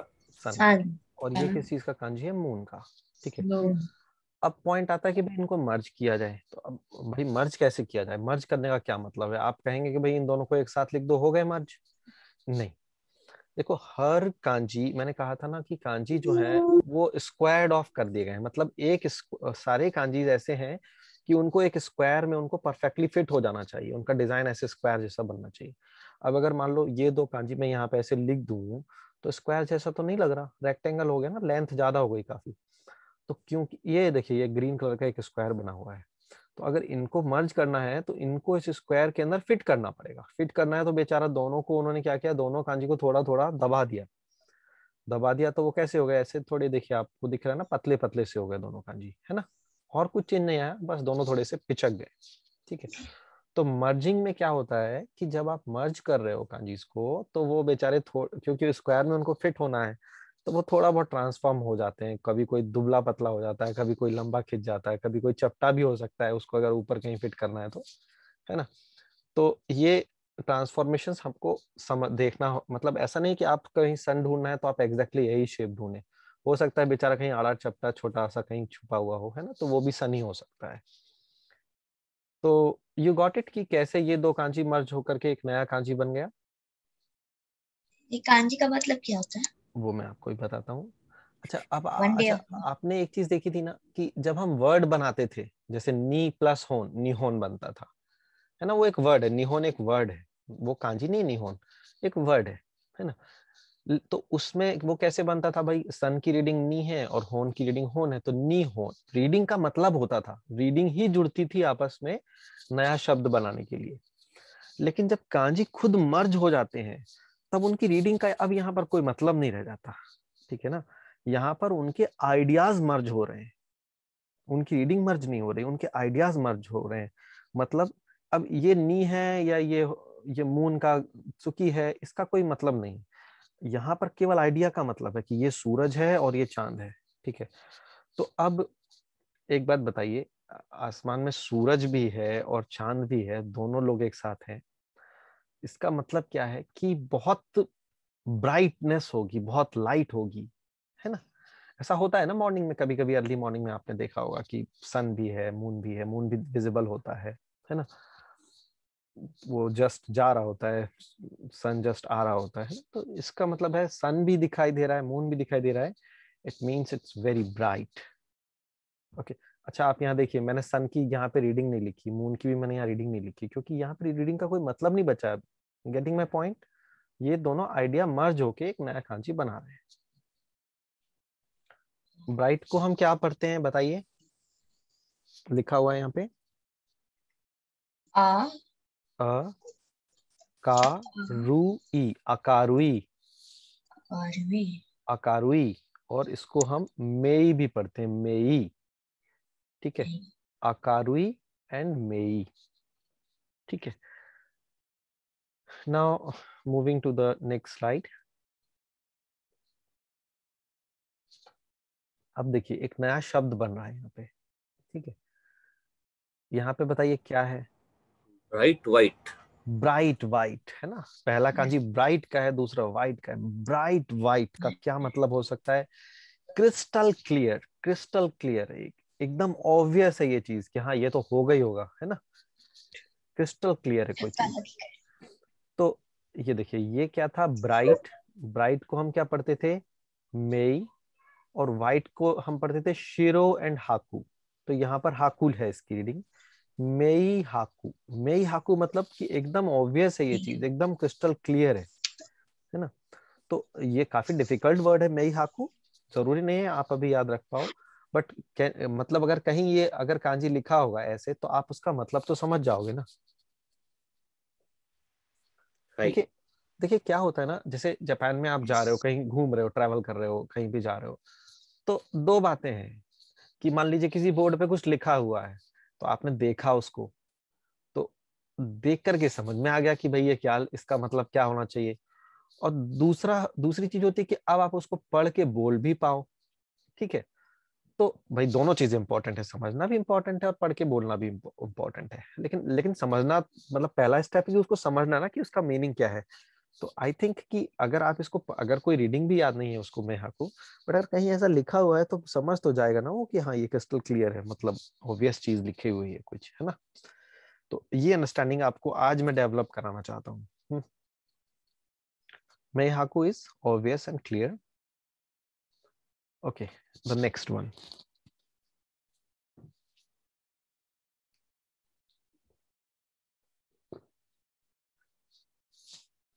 क्या मतलब हो सकता है इसका,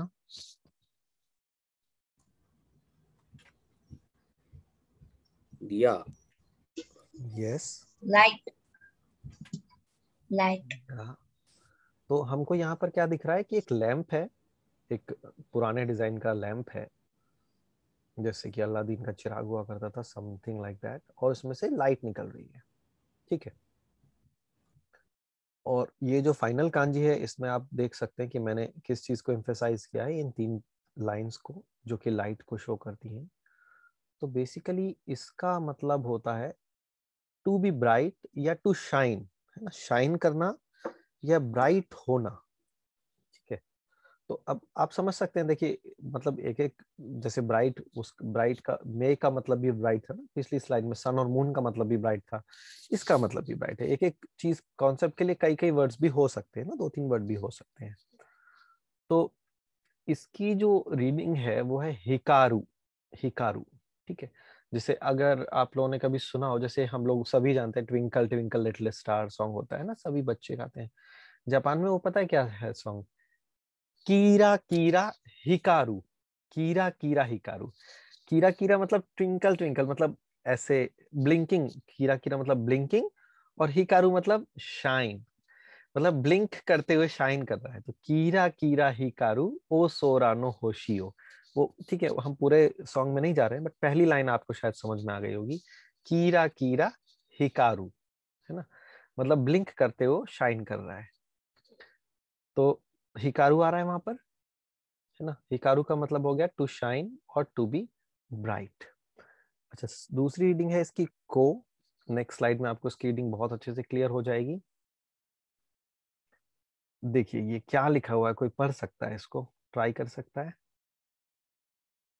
ये एक्चुअली एक जगह का नाम लिखा हुआ है, ये एक वर्ड नहीं है सच, ये जगह का नाम है। और ब्रिज। ये जगह मंदार भाई जरूर गए होंगे। निक्को। निको ठीक है। सो ये क्या है, देखिए सन है, सन की रीडिंग नी, और ये हमने अभी पढ़ा को, निको, ठीक है। ये नी और को है, जब ये दोनों आपस में मिलते हैं, देखिए तो नी, ये तो नी था और को था, आपस में मिले तो बीच में आधा क और जुड़ गया। अच्छा, ये शायद मैंने आप लोगों को पिछली क्लास में सिखाया नहीं था ना, अत्सु का कॉन्सेप्ट मैं सिखा दूंगा ये वाला देखिए जब भी ये सु आ जाता है बीच में, इसका क्या मतलब होता है, इसको हम नीत्सु को नहीं पढ़ते हैं, ये छोटा सा सु है। ये छोटे से सु का मतलब ये होता है कि जो आगे जो आ रही है जो चीज, इसके आगे क्या आ रहा है, को आ रहा है ना, तो उसका आधा ले लेगा ये, मतलब क का आधा, तो ये हो जाएगा नी आधा क और को, निक को। सु का मतलब समझ गए आप, आधे छोटे सु का मतलब अगले कैरेक्टर का आधा, निक्को। तो निक्को काफी फेमस जगह है यहाँ पर जापान में, सभी लोग घूमने के लिए जाते हैं। और निक्को, भाई उन्होंने उस जगह का नाम निक्को क्यों होगा, क्यों, मतलब आई थिंक कि सन वहां पे काफी ब्राइट होता होगा, है ना, दैट्स वाई उन्होंने मतलब इसका नाम निक्को रखा है। और काफी ब्राइट लाइट रहती होगी उस जगह में, है ना। तो अच्छा, ये मैंने बताया यहाँ पर कि ये आधा कैसे हो जाता है, जैसे हिंदी में भी हो जाता है सत प्लस जन सज्जन। ना तो पॉइंट इज कि देखिए जैसे ये क्या है, ये फोटो है निक्को स्टेशन का, ठीक है। तो माय पॉइंट इज कि क्या अब आप ये पढ़ पाएंगे इसका नाम, है ना, निक्को, सन का कांजी है और ये ब्राइटनेस का कांजी है, निक्को, निक्को स्टेशन। या निक्को स्टेशन। तो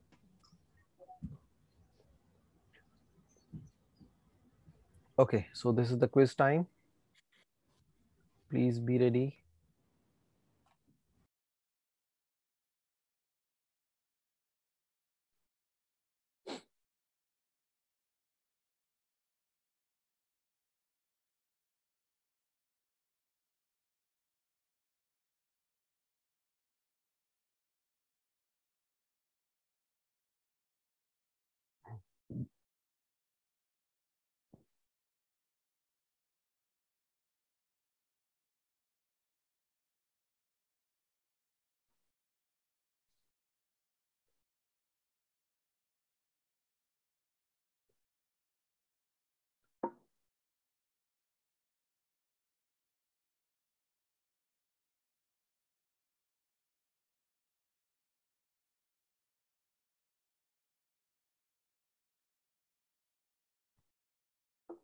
ये अटक क्यों गया?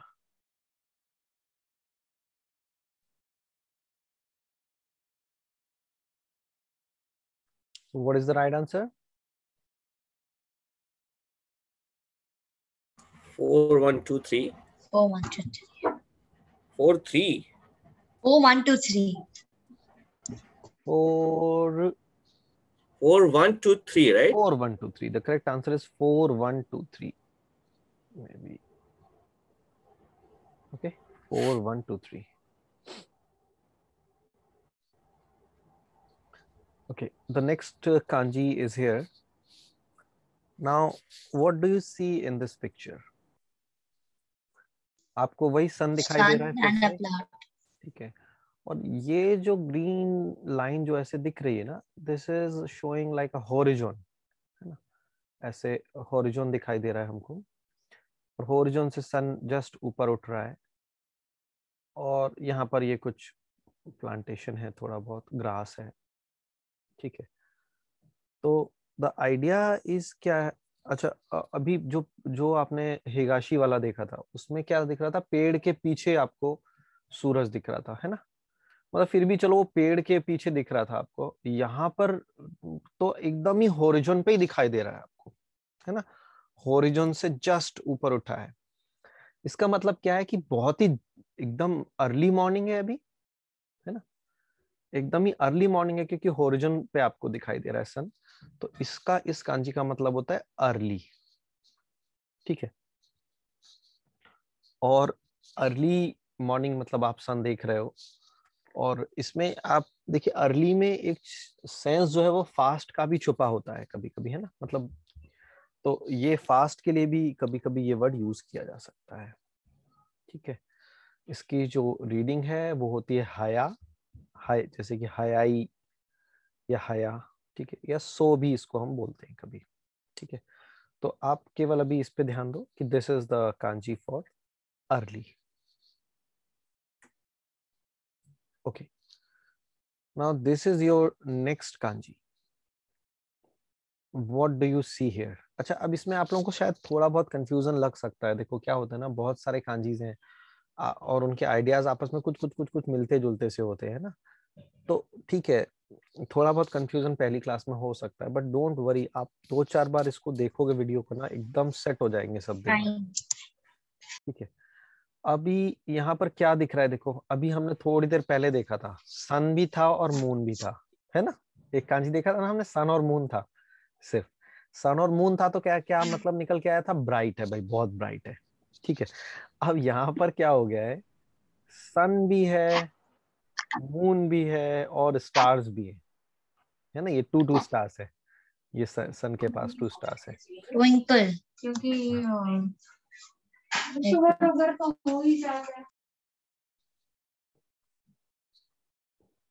देखिए इसमें क्या, ऐसा कब होता है? जब अगर देखिए स्टार्स कब दिखाई देते हैं? अगर अर्ली मॉर्निंग में जब सन एकदम राइज हो रहा है, जस्ट राइज ही हो रहा है, तो उस समय मून भी दिख सकता है और स्टार भी दिख सकते हैं ना, क्योंकि उतना ज्यादा ब्राइट नहीं हुआ होगा, तो स्टार्स भी दिख जाएंगे, है ना? तो इसका मतलब है मॉर्निंग। इस कांजी का मतलब है कि जस्ट भाई मॉर्निंग हुई है अभी आपकी, ठीक है। आसा, यू गॉट इट? सन और मून है तो बहुत ब्राइट है, क्योंकि दोनों है काफी ज्यादा लाइट है, बट सन और मून के साथ स्टार भी दिख रहे हैं, मतलब जस्ट आपकी सुबह हुई है अभी, आसा। नेक्स्ट, अच्छा, इसको रीडिंग पे आप मत ध्यान दो, इसकी डिफिकल्ट वर्ड है थोड़ा, but can you tell me what is the meaning? What could it represent? Early morning. Early morning, yes.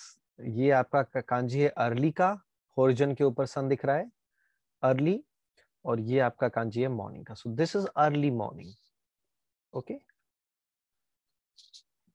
Okay, what about this? What is this? ये मॉर्निंग का कांजी है, इसकी रीडिंग क्या होती है? आसा। ये सन का कांजी है, रीडिंग क्या है? ही, असाही, ठीक है। नाउ असाही एक काफी बड़ी कंपनी है जापान की। असाही का मतलब क्या है? राइजिंग सन, मतलब सुबह का सूरज ना, सुबह का सूरज। ये सुबह का सूरज क्या शो करता है कि भाई एक rising, some like morning star और something which is rising, going to rise. तो असाही जापान की एक बहुत बड़ी कंपनी है, बहुत सारी सेगमेंट्स में है वो, लाइक न्यूज़पेपर्स में भी है, अल्कोहल सेगमेंट में भी। आई थिंक एवरीबडी नो असाही बियर बहुत फेमस है जापान में। ठीक है, तो ये कोई वर्ड नहीं है, मतलब वर्ड उतना पॉपुलर वर्ड नहीं है ये अपने आप में असाही, बट बिकॉज कंपनी का नाम बहुत फेमस है इसीलिए मैंने आपको ये बताया कि असाही क्या है। ठीक है, okay, this is the next word. Can you guess what is this?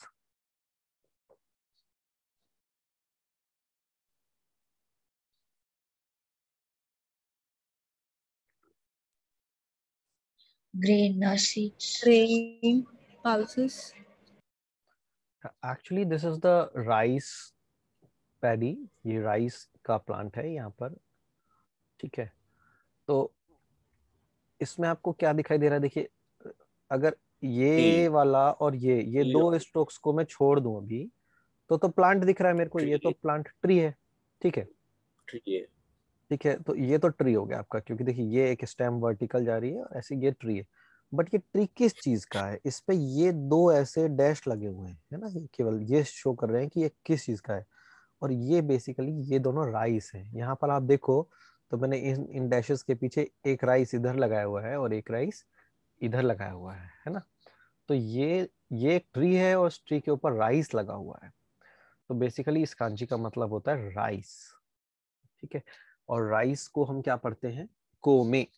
Rice को क्या बोलते हैं? कोमे, कोमे। अच्छा, एक इंटरेस्टिंग चीज है कि ये सेम कांजी अमेरिका के लिए भी यूज होता है, मतलब अमेरिका को ये कांजी से रिप्रेजेंट करते हैं। मैं उसके लॉजिक के पीछे नहीं जाऊंगा कि क्यों बोलते हैं वो, है ना, बट मैं याद रखने के लिए बोल रहा हूँ। आप ऐसे समझ लो कि भाई अमेरिका वाले चावल बहुत खाते हैं, या फिर अमेरिका से चावल बहुत आता था जापान में, या कुछ भी, ये कोई फैक्ट नहीं है, जस्ट आप याद रखने के लिए रख सकते हो कि इससे आपको याद रहेगा कि हाँ, जो राइस का कांजी है वही अमेरिका का कांजी होता है। Okay,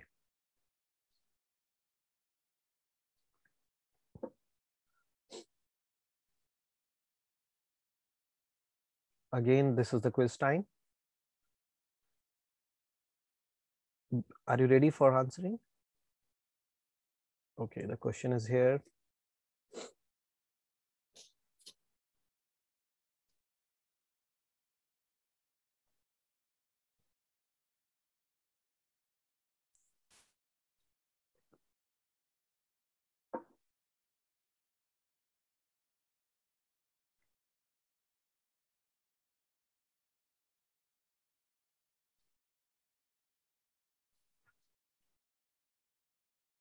Okay, 3214 is the right answer. 3214.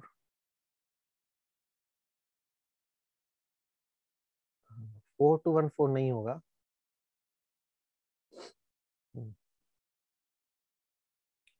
Next one is, okay, ऐसा करते हैं, अभी सब लोग थोड़ा थक गए होंगे, 5 मिनट्स का ब्रेक कर लें। Yes. Okay, so what time it is now? This is 12:15 almost, so let's 12:20 we will start again. Okay, let's take a 5-minute break.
Hello. Yes. Yeah, everybody is back.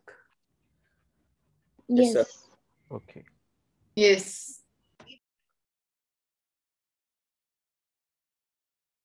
Okay. So अभी थोड़े से kanjis और discuss करते हैं, उसके बाद we will have a quick review जो भी हमने आज पढ़ा था. तो now what do you see in this picture here? बहुत सारे फार्म्स हैं. राइस फील्ड है, बिल्कुल सही. तो राइस फील्ड में आप क्या देख रहे हैं कि बहुत सारे फार्म्स हैं स्क्वायर शेप में, है ना. अगर टॉप व्यू देखें हम इसका तो ऐसे कुछ हमको दिखाई देगा ना कि ये भाई ऐसे बाउंड्री है और ये ऐसे अलग अलग ढेर सारे स्क्वायर शेप में फार्म्स हैं. तो ये राइस फील्ड को सिंप्लीफाई करके इन्होंने जो बनाया वो यही बनाया. देखिए ऐसे एक 2x2 का स्क्वायर ग्रिड बना दिया. और so this shows the rice field. Rice field या फार्म कह लीजिए. इसकी जो रीडिंग्स हैं इसको देन भी कहते हैं, इसको ता भी कहते हैं और दा भी कहते हैं. ता, दा, देन. अभी हम कुछ नॉर्मल से वर्ड देखते हैं. ठीक है, ये ऐसा कोई वर्ड नहीं है बट ये बहुत फेमस कंपनी का नाम है इसीलिए, और सभी जानते हैं इस कंपनी का नाम, इसलिए मैं कांजी शो कर रहा हूँ यहाँ पे. ये किस चीज का कांजी था हमारा? बेस. या ओरिजिनल. ओरिजिनल मतलब हॉर्न. और ये है हमारा फील्ड. फील्ड मतलब दा. Honda. Honda, this is Honda. Okay. तो होंडा का ओरिजिनल कांजी ये है. सी अब देखिए धीरे धीरे क्या हुआ मैं आपको बताता हूँ ना, कि जो कंपनीज हैं उन्होंने ना अब कांजी वगैरह में अपना नाम लिखना छोड़ दिया है, ताकि क्योंकि वो चाहते हैं कि भाई उनकी एक ग्लोबल अपील हो, लोग हर कोई भी ग्लोबली रिकॉग्नाइज कर सकें. तो नाउ अभी आप देखेंगे बड़ी बड़ी कंपनी कांजी में लिखते नहीं अपना नाम, बट उनका ये ओरिजिनली ऐसे था. और मतलब जैसे फॉर एग्जांपल ये कैसे आया होगा होंडा. अब जैसे होंडा उनका फैमिली नेम रहा होगा, है ना, सरनेम रहा होगा. तो सरनेम कैसे आया होगा? अब भाई किसी के जो सरनेम होते हैं उनके पीछे भी रीजन होता है. जैसे कि होंडा मतलब हो सकता है कोई बहुत बड़ी कहीं पे जमीन हो, खेत हो, उनका कोई ओनर हो, है ना, वहां पे, और भाई पूरी जमीन उनकी हो, वही वहां पे सब कुछ चलता हो उनका. फिर बाद में थोड़े बहुत लोग और भी आ गए, लेकिन भाई उन्होंने फिर अपना नाम क्या शो करेंगे कि Honda, I am Honda. Honda मतलब जो ओरिजिनल जो जमीन है मतलब वो मेरी ही थी काइंड ऑफ, या सबसे जो ओरिजिनल फील्ड्स है वो मेरी ही है काइंड ऑफ, इस तरीके का कुछ सेंस रहा होगा. तो ये बेसिकली नाम है, कोई वर्ड नहीं है. ठीक है, अब चलते हैं हम हमारे नेक्स्ट वर्ड की तरफ. क्या दिखाई दे रहा है आपको यहाँ फर्स्ट फिगर में?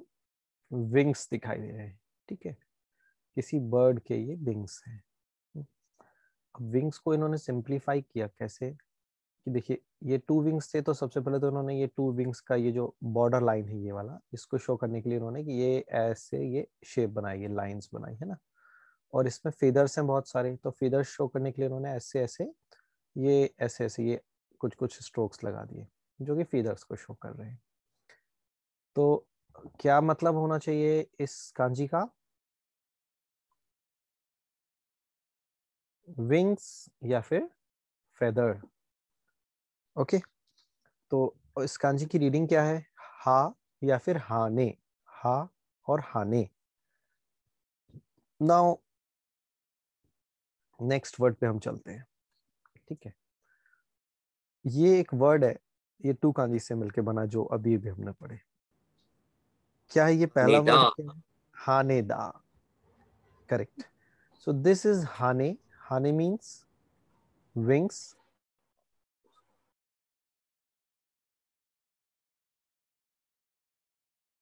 Hane means what? Wings. And da means what? Field. तो क्या मतलब क्या निकला इसका? Field of the wings. Field of the wings का क्या मतलब है? फील्ड ऑफ द विंग्स का मतलब है भाई कि मतलब अगर हम ऐसे सोचे कि भाई फील्ड्स हैं और फील्ड के ऊपर एरोप्लेन जा रहा है, बट इससे ज्यादा सही मतलब क्या हो सकता है? इससे भाई फील्ड का मतलब क्या होता है? फार्म. फील्ड का मतलब जरूरी नहीं है कि आप हमेशा एक खेत से ही सोचें, मतलब फील्ड मतलब एक पर्टिकुलर एरिया. तो इसका मतलब क्या निकल के आ गया कि भाई एक ऐसा एरिया, एक ऐसी जगह जहां पे विंग्स ही विंग्स हैं, जैसे कि एयरपोर्ट, ठीक है। तो जैसे कि जापान टोक्यो का जो सेकंड बिगेस्ट एयरपोर्ट है उसका नाम है हानेदा एयरपोर्ट, है ना, उस जगह का नाम है हानेदा। तो हानेदा क्यों नाम रखा गया होगा उसका, कि भाई फील्ड ऑफ द विंग्स, एक ऐसी जगह जहां पे विंग्स ही विंग्स होंगे, है ना, हानेदा। Got it. तो देखिए ये जापानीज लैंग्वेज बहुत इंटरेस्टिंग है। अगर आप लोग डॉट्स को कनेक्ट करना शुरू कर देते हैं ना, धीरे धीरे कई सारे डॉट्स मिलेंगे आपको, उनको कनेक्ट कर करके बहुत कुछ बनेगा। और जो लोग भी इसमें डीपली इसको समझने की कोशिश करेंगे वो इसको धीरे धीरे बहुत एंजॉय करने लगेंगे, है ना। तो एक एंट्री बैरियर है, शुरू में घुसने में कुछ भी समझ नहीं आता, फिर थोड़ा थोड़ा पकड़ने लगे ना तो वो कुछ बिल्डिंग ब्लॉक्स आपके हाथ में आ गए, फिर वो बिल्डिंग ब्लॉक्स जुड़ते जुड़ते बहुत कुछ बना देंगे, ठीक है। हानेदा। नेक्स्ट वन इज, क्या शो कर रहा है ये पिक्चर में,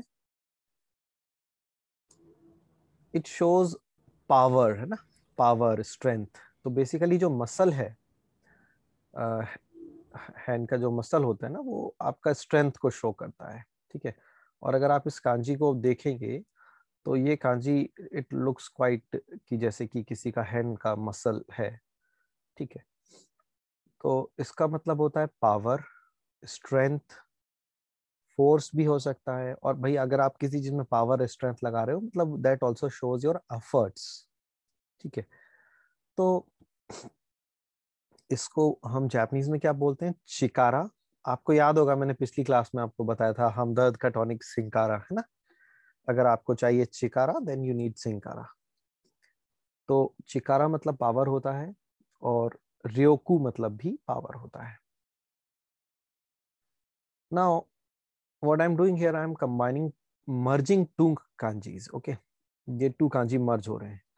तो यहाँ पर हमने क्या लिया बताइए, ये क्या है, ऊपर क्या है, राइस फील्ड, फील्ड, और ये नीचे दा, क्या है, पावर। यस, दा या फील्ड एंड पावर।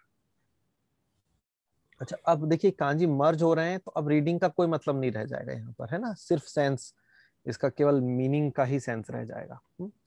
तो फील्ड में बंदा मेहनत कर रहा है, एफर्ट लगा रहा है, ठीक है ना। फील्ड में मेहनत करने, कौन मतलब फील्ड में कौन मेहनत करता है, देखिए पहले तो मैन ही जो है वो फील्ड में काम करते थे ना, तो इसीलिए पहले के हिसाब से फील्ड में काम करने वाले, तो ये जो कांजी बन गया नया, ये कांजी बना मैन का, मैन, ठीक है। तो आप इसको इजीली समझ सकते हैं, एक फील्ड दिखाई देगी, फील्ड में आपको कोई अपना स्ट्रेंथ या फिर अपना एफर्ट लगा रहा है, that is a man. Man को जापानीज में कहते हैं ओतोको, या फिर दान भी कहते हैं, दान, ठीक है, ओतोको एंड दान। Okay, quiz time, your time starts now.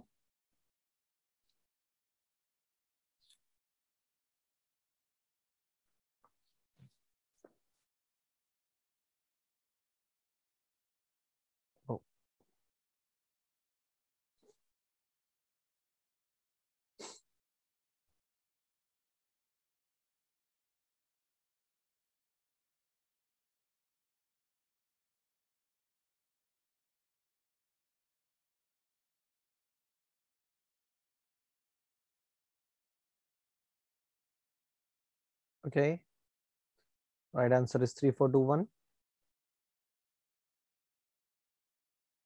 Okay, now this is your next kanji. What do you see here? ये आपका राइस फील्ड है, ठीक है।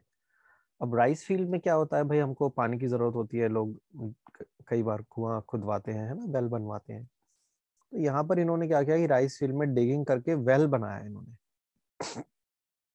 पर हुआ क्या कि वेल में से पानी की जगह ऑयल निकल आया। कभी कभी हो जाता है ना ऐसा कि कहीं पर आप डिगिंग करते हो और ऑयल निकल आता है ना।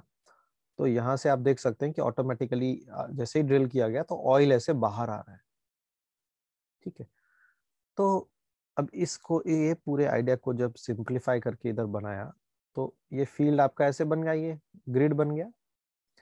ये आपका जो वेल था, इसको यहाँ पे छोटा सा ये लाइन के जैसे इन्होंने वेल दिखा दिया, और इसमें से ऐसे ऑयल निकल के बाहर आ रहा है ना, तो ये इन्होंने इधर ड्रॉप्स बना दी, ये 3 ड्रॉप।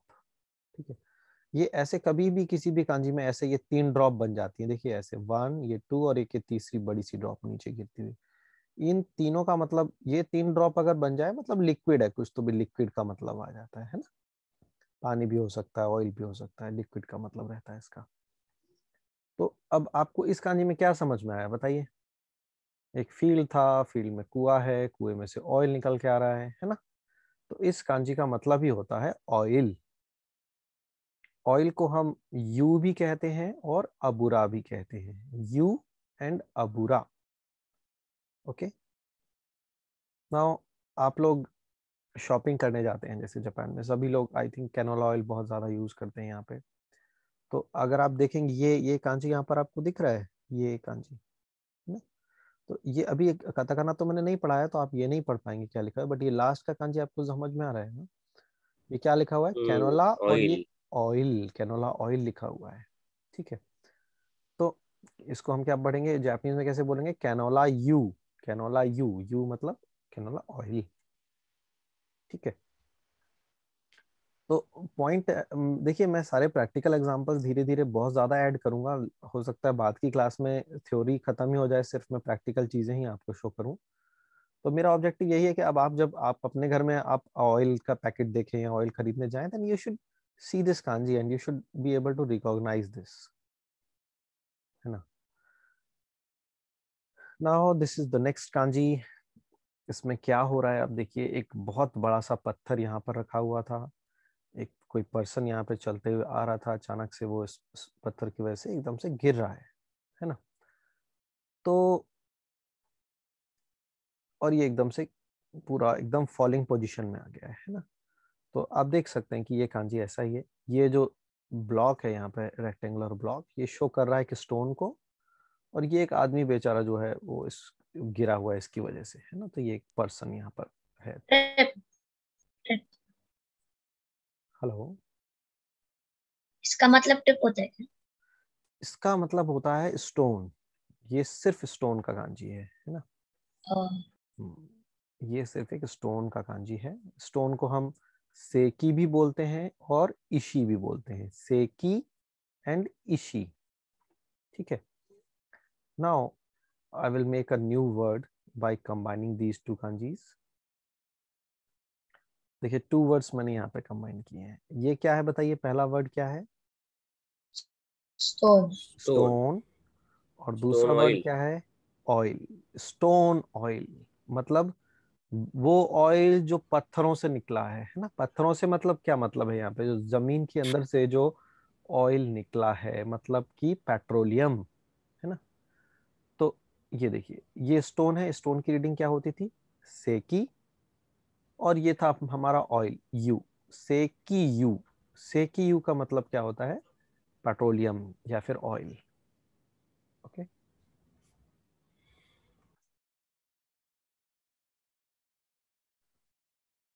ओके, अभी हम लोग ऐसा करते हैं, हम लोग 12:45 तक तो नए कांजी पढ़ेंगे, फिर लास्ट 15 मिनट में रिवीजन करेंगे। ओके, अच्छा, अभी भी आप लोगों का दिमाग में जा रहे हैं कांजी, या ऐसा तो नहीं कि बहुत ज्यादा फीड हो गया, अब नहीं जा रहे हैं कांजी दिमाग में? नहीं, जा रहे हैं। जा रहे हैं? Yes. Yes, yes, yes. Okay, okay, very good. नहीं, एक दिन में इतने सारे कांजी आप लोगों ने सीख लिए, बहुत बड़ी बात है, क्योंकि कोई सीख नहीं पाता इतने सारे कांजी से एक दिन में, है ना। ओके, नाउ अभी देखिए ये क्या था? ये फील्ड है ना। सिर्फ खेत ही खेत दिखाई दे रहे हैं, तो सिर्फ फील्ड है और कुछ नहीं है यहाँ पे। लेकिन अब क्या किया उन्होंने कि यहाँ पर उन्होंने एक साइन बोर्ड लगा दिया, है ना। साइन बोर्ड लगाया उन्होंने, और उन्होंने इस एरिया को डिफाइन कर दिया कि भाई ये एरिया का नाम है रामपुर या व्हाटएवर, कुछ इन्होंने डिफाइन कर दिया। तो भाई पहले तो खेत थे, लेकिन ऐसा साइन बोर्ड लग गया, कुछ उसका नाम हो गया, तो अब वो जगह एक जगह बन गई ना, एक विलेज बन गया या एक सिटी बन गई, कुछ हो गया, मतलब उसको उन्होंने नाम दे दिया ना। पहले तो कुछ नहीं था, सिर्फ खेत ही खेत थे। तो देखिए कि जब फील्ड होती है और फील्ड के साथ में आप एक साइन बोर्ड लगा देते हैं इस तरह से, तो वो क्या बन जाता है, शहर बन जाता है। ठीक है, शहर मतलब जरूरी नहीं कि शहर बड़ा हो, टाउन हो सकता है, विलेज भी हो सकता है ना, या हो सकता है वो किसी शहर का एक छोटा ब्लॉक हो, है ना, कुछ मतलब वो बेसिकली आप साइन बोर्ड लगाने का मतलब क्या होता है, डेजिनेट करना कि हाँ भाई ये जगह ये है ना, इस जगह का ये नाम है, नाम दे दिया आपने उस जगह को। तो नाउ यू गॉट इट। एक फील्ड है, फील्ड के बगल में एक साइन बोर्ड है, साइन बोर्ड आप देखिए कैसे टी जैसे शेप का है थोड़ा सा, है ना, और वो शो कर रहा है कि ये जगह कौन सी है। ठीक है, तो ये आपका डेजिनेट करना हो गया। इसका मतलब है टाउन, विलेज भी हो सकता है, कोई शहर के अंदर कौन सा ब्लॉक है, स्ट्रीट कौन सी है, ये कुछ भी हो सकता है इसका मतलब। ठीक है, तो इसको हम क्या पढ़ते हैं, च्यो या फिर माची भी पढ़ते हैं, च्यो या माची। माची मतलब तो सिटी टाउन होता ही है। ओके, इसको मैं भी स्किप करता हूँ। हाँ, ये अभी क्योंकि हम लोग अभी पढ़ ही रहे हैं माची वगैरह, सिटी वगैरह हम पढ़ रहे हैं, तो ये एक बड़ा इंटरेस्टिंग सा कांजी है। देखिए ये जो फोटो आप देख रहे हैं ना, ये मेरे वार्ड का फोटो है। वार्ड सभी जानते हैं ना, सिटी को कई सारे वार्ड्स में डिवाइड किया जाता है, तो ये मेरे वार्ड का फोटोग्राफ है। और यहाँ की खास बात क्या है देखना, कि मेरा वार्ड जो है वो 3 तरफ से रोड हाईवे से घिरा हुआ है। देखिए ये इधर भी हाईवे है, इधर भी हाईवे जा रहा है, और इधर भी हाईवे जा रहा है। ये 3 तरफ से हाईवे से कवर्ड है मेरा वार्ड। इधर पीछे की तरफ कोई रोड नहीं है इधर, है ना। और मेरे इसमें वार्ड में जो है एक बहुत ही फेमस फ्लाईओवर भी है इसके अंदर में, जो यहाँ पे अभी दिख नहीं रहा है यहाँ पे। तो अब इन्होंने क्या किया कि भाई क्योंकि 3 तरफ हाईवे है, तो सबसे पहले तो इन्होंने ये 3 तरफ का आपका हाईवे बना दिया ऐसे। ठीक है, अब सबसे फेमस क्या चीज थी बोले यहाँ की, तो सबसे फेमस था यहाँ पे ब्रिज, ये ओवर ब्रिज ऐसे, है ना, एक रोड नीचे जा रही है, ऊपर से क्रॉस कर रहा है। तो इन्होंने क्या किया कि ये आपका कांजी बना दिया, कि ये 3 तरफ से रोड दिख रही है, बीच में आपका ओवर ब्रिज दिख रहा है। ये वार्ड का कांजी बन गया। वार्ड को क्या बोलते हैं जापानीज में, कू। जो भी लोग जापान में हैं वो सभी लोग जानते होंगे, वो लोग अपने एड्रेस में हमेशा लिखते हैं फलाना फलाना कू, हानामिगावा कू, समथिंग समथिंग कू। तो वो कू का मतलब होता है वार्ड। अब आप इसका kanji I think easily recognise कर पाएंगे। Now again this is the quiz time. Are you ready? Okay, Yes.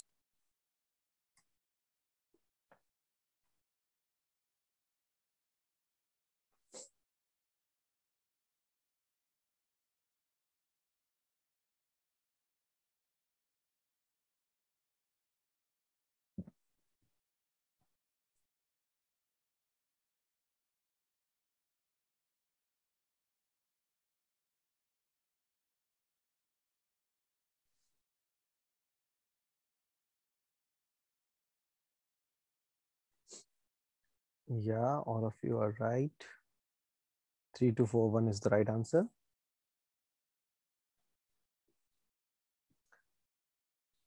Okay, now a few more kanjis related to the people. This one is a woman, and this like she's a pregnant woman, we can see, and she's doing some exercise. So this kanji represents the woman. Okay, so what you can see, like you can just try to remember ki this is the head, and this part is showing the arms, and this part is like these two are the legs, and this part is the body. Okay, तो ये show करता है women को। Women को जो readings हैं हमारे पास में वो है जो एंड ओन्ना, जो एंड ओन्ना। नाउ अभी वुमेन का कांजी हम पढ़ रहे हैं, तो साथ में एक कांजी हम और पढ़ सकते हैं। ये देखिए, ये ओरिजिन के बेस पे नहीं है, ये मैंने प्योरली बना हुआ है मेमोनिक के बेसिस पे। Now you can see this girl and she is very beautiful, and you can see कि उसके जो हेयर्स हैं वो चारों तरफ कैसे ऐसे फैले हुए हैं ना। तो ये आप देखिए, ये वुमेन का पिक्चर देखिए और इस कांजी को देखिए। ठीक है, एग्जैक्टली सिमिलर नहीं लग रहे हैं दोनों, ऐसा लग रहा है जैसे कि ये देखिए, ये दोनों तरफ कितने सारे ऐसे हेयर्स फैले हुए हैं, ठीक है, और ऊपर ये जो दो, ये जो दिख रहे हैं ये छोटे छोटे से स्ट्रोक्स, ये ऐसे लग रहे हैं जैसे कि ये कैट वाला हेयर बैंड लगा हुआ हो, ठीक है। तो इट सिंबलाइजेस कि भाई ऐसे हेयर्स हैं, अगर ऐसे हेयर्स हैं और ऐसे कैट रिबन है, मतलब इट सिंबलाइजेस द ब्यूटी, ऐसे आप याद रख सकते हैं, ठीक है। मैं ओरिजिन में नहीं जा रहा हूँ, इसके ओरिजिन अलग तरह से एक्सप्लेन हो सकता है वैसे, ठीक है। So basically this kanji means beautiful, and we have the reading बी फॉर ब्यूटीफुल, है ना, और इसकी रीडिंग भी बी है, one of the reading is बी, और इसकी जो दूसरी रीडिंग है वो है उत्सुकुशी। अच्छा, आप देखेंगे उत्सुकुशी में, उत्सुकुशी का मतलब ब्यूटीफुल होता है, इसमें आप देखेंगे ये शी मैंने ब्लैक रखा हुआ है, क्यों रखा हुआ है ब्लैक, क्योंकि मतलब इस कांजी की रीडिंग है वो सिर्फ उत्सुकु है, उत्सुकु, शी अलग से जोड़ना पड़ता है हमको, तब उत्सुकुशी बनता है। उत्सुकुशी means beautiful and B also beautiful. Now this is a word, क्या मतलब हो सकता है? Person, beautiful person, exactly, beautiful person. So this is B, B for beautiful, and this is जिन, हमने पढ़ा था जिन, निहोन जिन में जिन होता था, बिजिन, है ना, बिजिन मतलब ब्यूटीफुल पर्सन, बट जनरली ये वर्ड वुमेन के लिए यूज होता है, मेन के लिए नहीं होता है ऐसे यूज, ठीक है ना। हैंडसम पर्सन होगा मैन हाँ? के लिए, मैन के लिए हैंडसम। हाँ, मैन के लिए हैंडसम होगा, बिल्कुल बिल्कुल, यू आर राइट, है ना। हाँ, तो ये बिजिन का मतलब है वुमेन के लिए, बिजिन, beautiful person, okay. Oh okay okay, so the Bijin was beautiful person. The next word is here. तो इस कांजी में हमको क्या दिखाई दे रहा है, देखिए एक बेबी है, छोटा सा बेबी है, और उसको स्वेडल किया हुआ है। स्वेडल आप लोग समझते हैं, कपड़े में बेबी को जब हम लपेट देते हैं इस तरीके से, तो उसको कहते हैं स्वेडल करना, और ये एक मदर का हैंड है पीछे, है। तो अगर इस कांजी में आप देखेंगे तो ये एक स्ट्रोक दिख रहा है बड़ा सा, ये क्या दिखा रहा है, मदर का हैंड दिखा रहा है। ये वाला स्ट्रोक क्या दिखा रहा है, बेबी है पूरा का पूरा एक कपड़े में लपेटा हुआ, स्वेडल किया हुआ, और ऊपर ये जो है ये उसका फेस निकला हुआ, ये वाला फेस वाला पार्ट है ना। तो बेसिकली ये जो आपका कांजी है ये बन जाता है एक चाइल्ड का कांजी, छोटा बेबी या चाइल्ड, ठीक है। चाइल्ड को हमारे पास टू रीडिंग्स हैं, सी एंड को, शी एंड को, ठीक है। अभी हम इसके वर्ड्स बना करके देखते हैं कुछ, तो हमको समझ में आ जाएगा कैसे यूज होगा इसका। ओके, उसके पहले क्विज टाइम है आई थिंक, उसके बाद आई थिंक कुछ वर्ड्स भी बनेंगे, so please be ready for the quiz.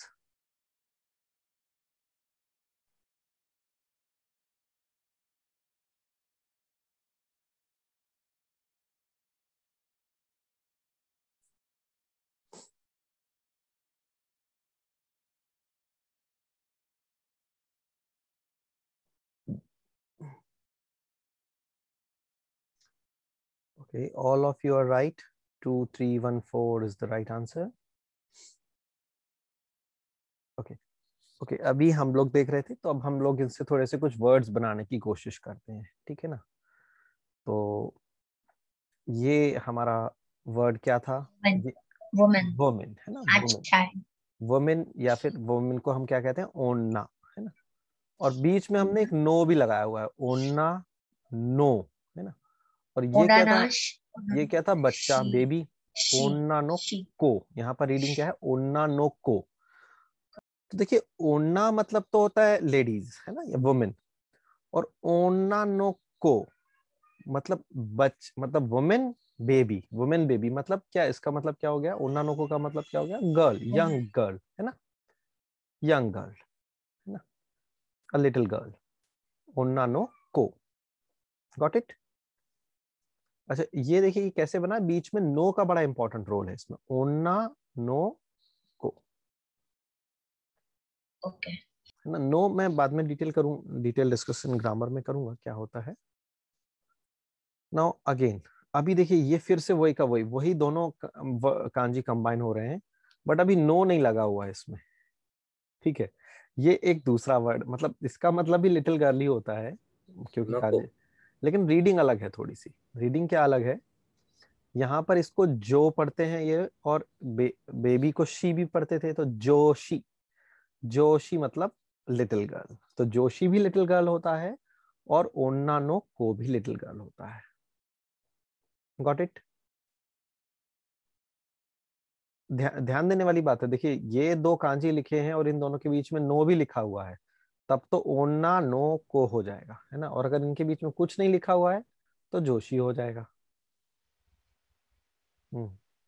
Now what about this?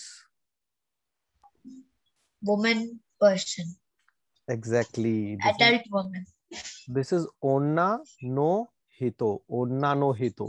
So इसका मतलब बेसिकली सिर्फ आपका क्या आ गया, वुमेन, ठीक है ना। onna no hito मतलब women, women. Adult. Yeah, it's a broad category, like onna no hito means woman, ठीक है ना, मतलब broad है ये, ठीक है, जरूरी नहीं कि एडल्ट है, ये एक ब्रॉड वर्ड है। I think it includes all women, है ना। नाउ और स्पेसिफिकली जब किसी छोटे बच्चे को कहना होता है तब ओन्नानो को कहते हैं, है ना। ये तो ब्रॉड हो गया, ओन्नानो ही तो ब्रॉड हो गया। नाउ ओके, नाउ अभी यहाँ पर हम लोग टू कांजीज को कंबाइन कर मर्ज करने वाले हैं, ठीक है। कौन कौन से हैं टू कांजीज? पहला कांजी क्या दिखाई दे रहा है आपको, वुमेन, और दूसरा कांजी है चाइल्ड। तो वुमेन और चाइल्ड को मर्ज करके हमने एक ही कांजी में डाल दिया। तो इसका मतलब क्या बन गया भाई, क्योंकि women always like the child, है ना, बच्चों को बहुत पसंद होती है वुमेन, और वुमेन बच्चे भी अपनी मदर को या फिर वुमेन को बहुत पसंद करते हैं। तो इसका इसका ये जो नया कांजी बन के आ गया, इसको हम कहते हैं सुकी। और सुकी का मतलब क्या होता है, like, favourite, in love with और इंटरेस्टेड, ठीक है। तो गर्ल एंड चाइल्ड ये दो मिलके सुकी बना लेते हैं। ओके, नाउ व्हाट हैपेंस, देखिए आपको क्या दिख रहा है, ये तो बच्चे का कांजी दिख ही रहा होगा आपको, यहाँ पे नीचे दिख रहा है बच्चे का कांजी, ये दिखाई दे रहा है ना बच्चे का कांजी। बच्चे के ऊपर क्या लग गया बताइए, कैप लग गई। कौन सी कैप है ये, ग्रेजुएशन कैप, है ना, ऐसे कैप है ये सब ना, ग्रेजुएशन सेरेमनी में graduating.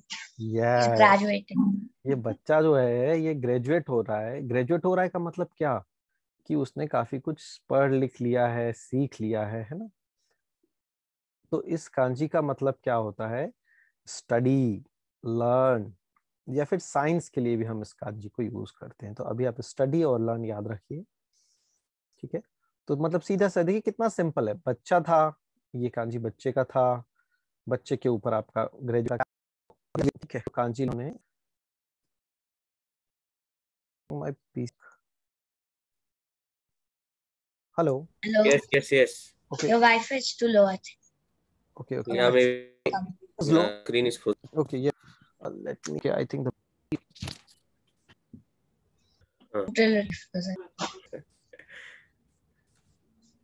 Yes, now it's okay. Yes.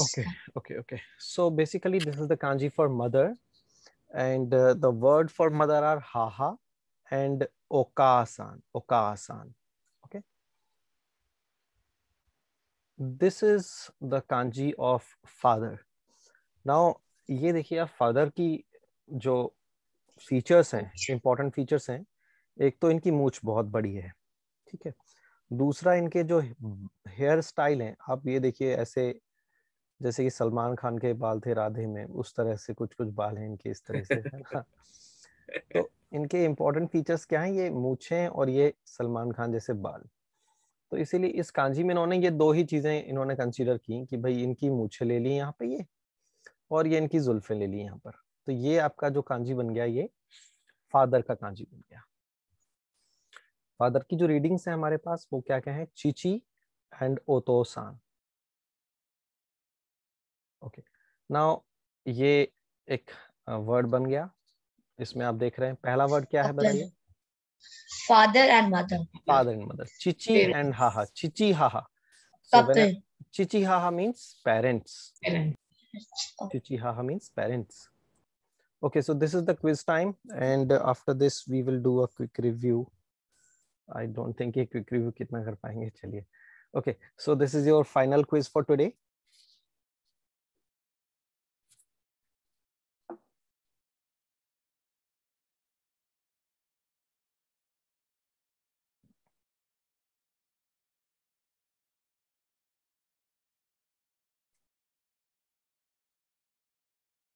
Okay, 3, 4, 1, 2. That's the right answer. Most of you are correct.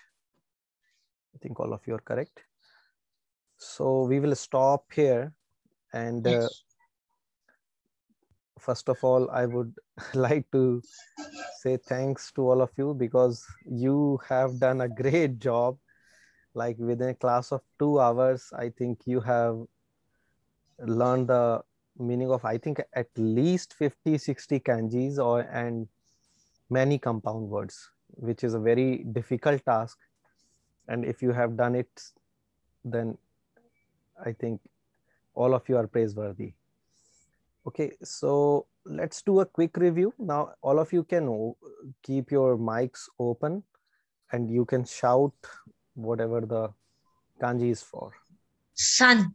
Sun. The sun. Yeah. Sunday. Yeah. Tree. Tree. Tree. Tree.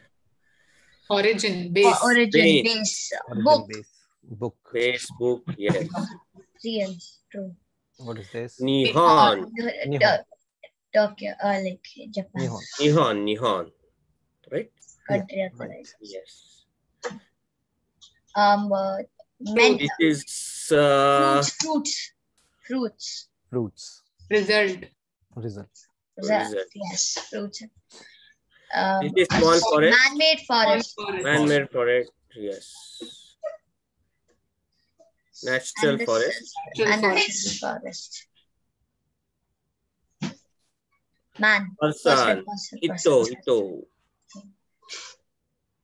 Person. Japanese people. Nihonjin. Japanese people. Rest. Holiday. Rest. Holiday. Holiday. This is a holiday. Yes. Holiday. Rest. Yes. This is base. Body. I think this is body. Body. Base body. Because it shows. Substance, body, object. Real body. Real body. Actual body. This is East. morning. East. Yeah. East. Sorry. This is East Japan. East Nihon. Eastern Japan. Eastern Tokyo.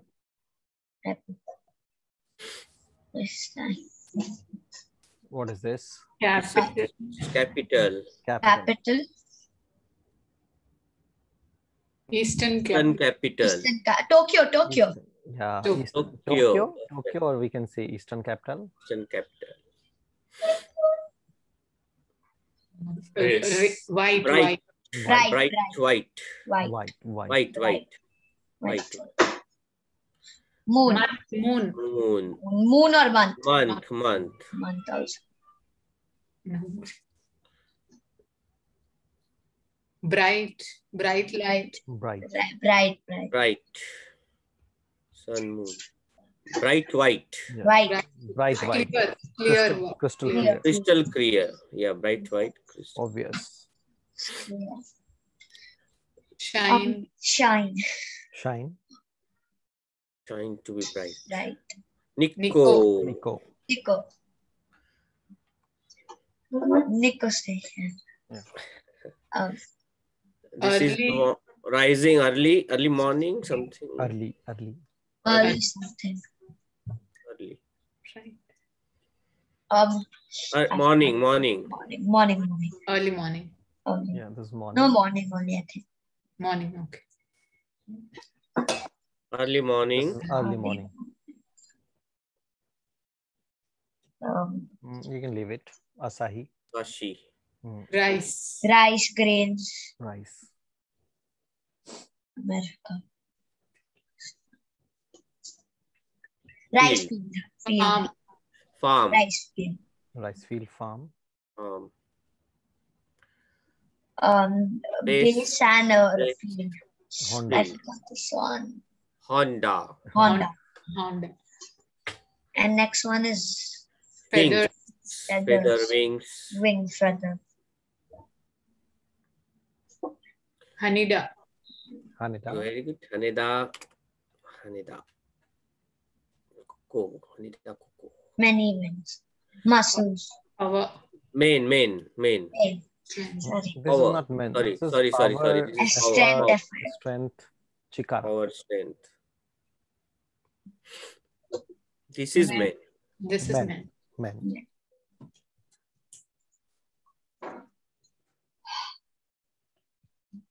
This is oil. Cannon oil. This is rock. Stone.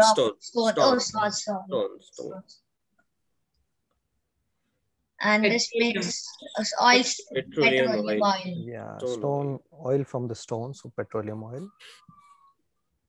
This is war. Sign. Ward, street, block. Village block. Exactly. This is ward. Street. This is ward. This is ward. Ward. Yes.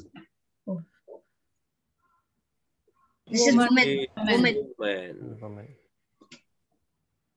Beautiful. Beautiful.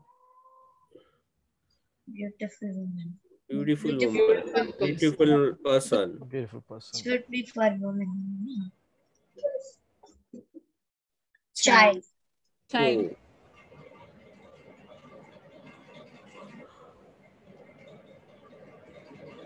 Like kid. no. Girl. Little girl. Nanoko, girl child. Nanoko. Girl child. This is also Joshi, girl child. Yes. Joshi. Woman. Adult. Woman only. Woman. Unnanoko. Onnano hito. Woman. Hito. Like. This is like. Like. Women and kids love. are together. So like, love, interested, favorite. Like, favorite, and favorite. Learning. Studied. I've studied. Completed this study. Yes. Learning. Learning and study. Learning. And study. Science also. Mother. Haha, Aoka-san, mother. And father. Chichi. Father. Chichi. Father. Chichi. Tosam, Chichi. Parents. Chichi, haha. Parents. Chichi, Done. parents. I think we're done. I think review is over. Yeah. Okay. So well done, guys. I hope थोड़ा सा I think जिन्होंने पहली बार भी शायद कांजी देखे होंगे आज तो उनको कांजी में शायद थोड़ा इंटरेस्ट आया होगा. Yeah, really interesting. और ऐसा शायद लगा होगा कि इतने डिफिकल्ट नहीं है कांजी. एक बार अगर उसको हम समझना शुरू कर दें तो. One of the kanjis were like one of the kanjis were like one ka, no? Without the thing. Ka, something like that. I know this. Okay, so देखिए अभी इंट्रोडक्टरी क्लास है काफी, तो मैंने कोशिश की थी कि हम लोग आइडियाज पे ही फोकस करें, बट धीरे धीरे हम लोग को रीडिंग्स और वर्ड्स पे भी फोकस करना पड़ेगा. That we will be doing in the coming classes. और रियल लाइफ एग्जांपल्स हम लोग जब देखना शुरू करेंगे तो आई होप कि आपको जल्दी चीज समझ में आएंगी. ठीक है.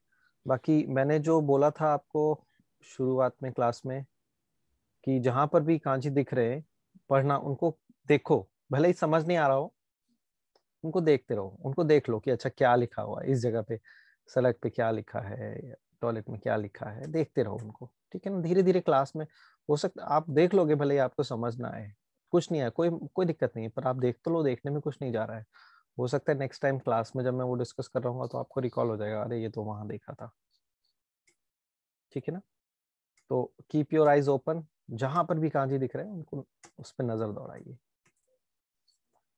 Thank you for today. And